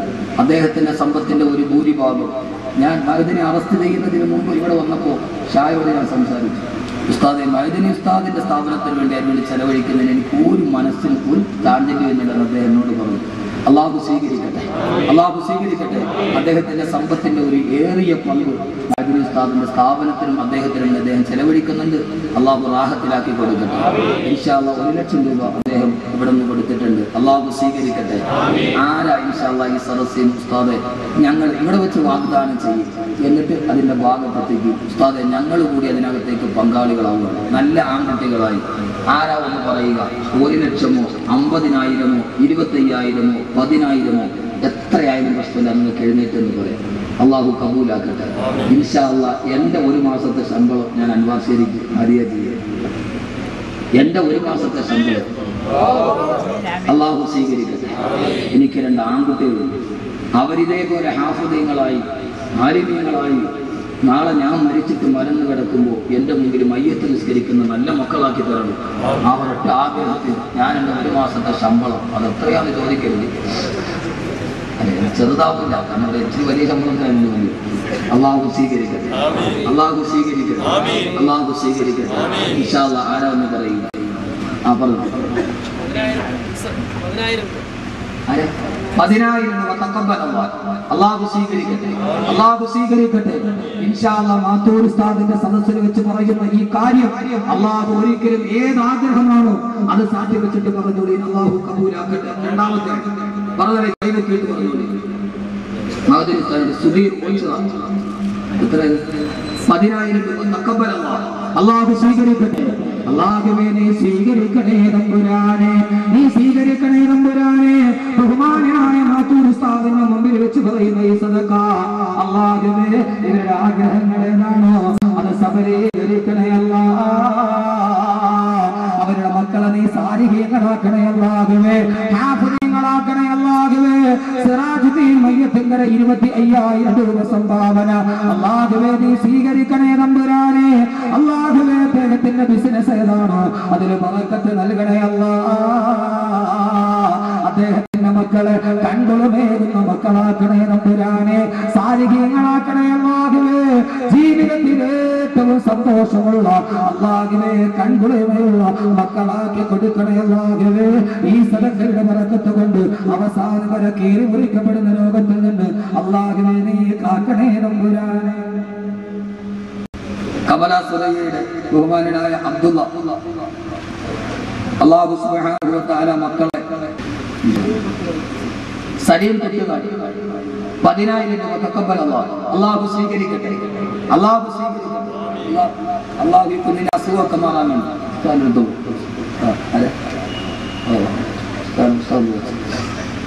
ഇൻഷാ അല്ലാഹ് ഞാൻ ദുആയിലേക്ക് പഠിക്കുന്ന മാത്തൂർ ഉസ്താദിന്റെ ദുആ ഉണ്ടാകും. 10,000 രൂപ അല്ലാഹു കബൂലാക്കട്ടെ. ഒരു സഹോദരൻ 5,000 രൂപ കുടുംബത്തിൽ ഖൈറിനും ജോലിയിൽ പുരോഗതിക്കും ഈമാനും കൂടി മരിക്കാൻ വേണ്ടി അല്ലാഹു സുബ്ഹാനഹു വ തആല ജോലിയിൽ ഖൈർ നൽകട്ടെ. അല്ലാഹു സുബ്ഹാനഹു വ തആല എല്ലാവിധ പുരോഗതി നൽകി അനുഗ്രഹിക്കുമാറാകട്ടെ. റബ്ബ് സുബ്ഹാനഹു വ തആല കുഞ്ഞിനെ അല്ലാഹു സാലിഹാക്കി ലോകത്തിന് ശിഫ നൽകി അല്ലാഹു അനുഗ്രഹിക്കുമാറാകട്ടെ. റബ്ബ് സുബ്ഹാനഹു വ തആല ഖൈറും ബറക്കത്തും നൽകി അനുഗ്രഹിക്കുമാറാകട്ടെ. അബ്ദുല്ലാഹ് 5,000 രൂപ അല്ലാഹു കബൂലാക്കട്ടെ, അല്ലാഹു സ്വീകരിക്കട്ടെ. അല്ലാഹു അദ്ദേഹത്തിന്റെ മക്കളെ അബ്ദുള്ളയാണ് എന്ന കാസറ്റെല്ലാം റെക്കോർഡ് ചെയ്തു. ലോകാവസാനം എന്ന് പറയുന്ന കാസറ്റിന്റെ എഡിറ്റിംഗ് നിർവഹിച്ചത് അബ്ദുള്ളയാണ്. അത് ഇത്രയും ലോകത്തുണ്ടാവാൻ ഇത്രയും പ്രചുരപ്രകാരങ്ങളായതിന് കാരണം തന്നെ എഡിറ്റിംഗ്. അല്ലാഹു നല്ല സന്തോഷത്തോടെ അല്ലാഹു ദീനിന്റെ മാർഗത്തിൽ നിലനിർത്തി കൊടുക്കട്ടെ. മക്കളെ അല്ലാഹു സാലിഹീങ്ങളാക്കി കൊടുക്കട്ടെ, ഹാഫിദുകളാക്കി കൊടുക്കട്ടെ. കുടുംബജീവിതം ഐശ്വര്യ സമാധാനം നൽകി അനുഗ്രഹിക്കട്ടെ. അൻവർ ഷാ കുമ്മനം 5,000 രൂപ അല്ലാഹു സ്വീകരിക്കട്ടെ. അല്ലാഹു നല്ല പ്രതിഫലം നൽകി അനുഗ്രഹിക്കട്ടെ. ശിഹാബ് മൈനാഗപ്പള്ളി 5,000 രൂപ സംഭാവന അല്ലാഹു സ്വീകരിക്കുമാറാകട്ടെ. റബ്ബ് സുബ്ഹാനഹു വ തആല ഖൈറും ബറക്കത്തും നൽകി അനുഗ്രഹിക്കുമാറാകട്ടെ. എല്ലാവിധ ഖൈറാത്തുകളും ബദറുദ്ദീൻ മയ്യത്തിന്റെ മരണപ്പെട്ട പിതാവിന് വേണ്ടി 10,000 രൂപ തഖബ്ബൽ അല്ലാഹു സ്വീകരിക്കട്ടെ. ഞാൻ അവിടെ തന്നെ ഇരുന്ന ഉസ്താദിന്റെ ദുആ കഴിഞ്ഞിട്ട് പോകാവൂ, ഞാൻ കൂടുതൽ ദീർഘിപ്പിക്കുന്നില്ല. റബ്ബ് സുബ്ഹാനഹു വ തആല എല്ലാവിധ ഖൈറാത്തുകളും അല്ലാഹു നൽകി അനുഗ്രഹിക്കട്ടെ. ഷമീർ കാരാളിമുക്ക് 15,000 രൂപ. ഷബീർ കാരാളിമുക്ക് അള്ളാഹു സ്വീകരിക്കട്ടെ. അള്ളാഹു നല്ല പ്രതിഫലം കൊടുത്ത് അനുഗ്രഹിക്കട്ടെ. മഹദരി ഉസ്താദിനോടുള്ള നമ്മുടെ സ്നേഹം ബിസിനസ്സിൽ വറക്കത്തുള്ള ഒരു സഹോദരൻ ഉണ്ടായിരുന്നു. ഇബ്രാഹിം കുട്ടി മുസ്ലിയാർ കൂട്ടിക്കട 5,000 രൂപ. ഇബ്രാഹിം കുട്ടി ഉസ്താദ് കൂട്ടിക്കട അള്ളാഹു ആഫിയത്ത് നൽകട്ടെ. അള്ളാഹു ഖൈർ നൽകട്ടെ. അള്ളാഹു ആരോഗ്യത്തിന് ദീർഘായുസ്സ് കൊടുത്ത് അനുഗ്രഹിക്കട്ടെ. ഉസ്താദിന്റെ മക്കളെ അള്ളാഹു ഇൽമിന്റെ പാതയിലൂടെ അള്ളാഹു നടത്തി ദുനിയാവിന് മാത്രത്തിൽ ഖൈർ നൽകി അനുഗ്രഹിക്കട്ടെ. ഒരു സഹോദരൻ 5,000 രൂപ സംഭാവന. നവാസ് തോട്ടുവാൻ 10,000 രൂപ. അള്ളാഹുവിന്റെ ഇരട്ടി പ്രതിഫലം നീ ജീവിതത്തിൽ നൽകണേ അള്ളാഹുവേ. അവരത് പറയുമ്പോൾ മനസ്സിൽ എന്താഗ്രഹമാണോ അത് നീ സബലീകരിച്ചു കൊടുക്കണേ തമ്പുരാനെ. എല്ലാവിധ നന്മകളും നൽകി അനുഗ്രഹിക്കണേ. നാസർ പിന്നെവിള 10,000 രൂപ. നജീം കല്ലുംപുറത്ത് 5,000 രൂപ. അബ്ദുറഹീം തോന്നുവാൻ 25,000 രൂപ. അല്ലാഹു സ്വീകരിക്കട്ടെ. സ്വീകരിക്കണേ തമ്പുരാനെ. ഈ സദക്ക തമ്പുരാനെ, ഈ സദക്ക ചെയ്യുന്ന ഓരോ സഹോദരങ്ങൾ എന്തെങ്കിലും രോഗങ്ങളുണ്ടെങ്കിൽ ശിവ നൽകണേ അല്ലാഹ്. എത്രയോ സദസ്സില് ആമാശയത്തിലെ ക്യാൻസർ ബാധിച്ചിട്ട് കൊടുത്തും മാറി മൂത്രാശയത്തിലൂടെ വെളിയിൽ പോയ രോഗികൾ ഈ സദസ്സിലെ ദുആ കൊണ്ട് രക്ഷപ്പെട്ടിട്ട് ഹജ്ജ് ചെയ്ത് തിരിച്ചു വന്നിട്ടുണ്ട്. കരുണക്കടലെ ഏത് ആഗ്രഹമാണോ അത് നീ സബലീകരിക്കണേ തമ്പുരാനെ. എല്ലാവിധ നന്മകളും നൽകി അനുഗ്രഹിക്കണേ അല്ലാഹുവേ. അബ്ദുറഹീം മുനീർ മനസ്സിൽ 10,000 രൂപ. അബ്ദുറഹീം മുനീർ മനസ്സിൽ 10,000 രൂപ. അള്ളാഹു സ്വീകരിക്കട്ടെ. അള്ളാഹു സ്വീകരിക്കട്ടെ. ഒരു സഹോദരൻ 1000 രൂപ സംഭാവന. അള്ളാഹു ഹലാലായ മറാദുകളെ ഹാസിലാക്കി കൊടുക്കുമാറാകട്ടെ. ഇൻഷാ അല്ലാഹ് ഒരു കാര്യം കൂടി ഇവിടെ സദക്കകളൊക്കെ പറഞ്ഞ കബീർ ഉസ്താദ് എവിടെയൊക്കെ വാത് പറയണോ അവിടെയൊക്കെ ഇൻഷാ അല്ലാഹ് നിങ്ങൾക്ക് വേണ്ടി വേണം. ഉമ്മനത്തോ എവിടെയോ കിടന്നുറങ്ങിയാലും നാളെ നിങ്ങളറിയാത്ത ഒരു സമൂഹം ആമീൻ പറയും. അതാണ് നമ്മുടെ ജീവിതത്തിന്റെ ഏറ്റവും വലിയ സമ്പത്ത്. അള്ളാഹു സ്വീകരിക്കട്ടെ. അള്ളാഹു സ്വീകരിക്കട്ടെ. അബ്ദുസ്സമദ് അള്ളാഹു സ്വീകരിക്കുമാറാകട്ടെ. ഇൻഷാ അല്ലാഹ് മാത്തൂർ ഉസ്താദ് ദുആ ചെയ്യും. എല്ലാവരും അവരവരുടെ കയ്യിൽ നല്ല സംഭാവന 1000, 2000, 10,000 ഒക്കെ ആയിട്ട് ഉസ്താദിന്റെ കയ്യിൽ കൊടുക്കുന്നത്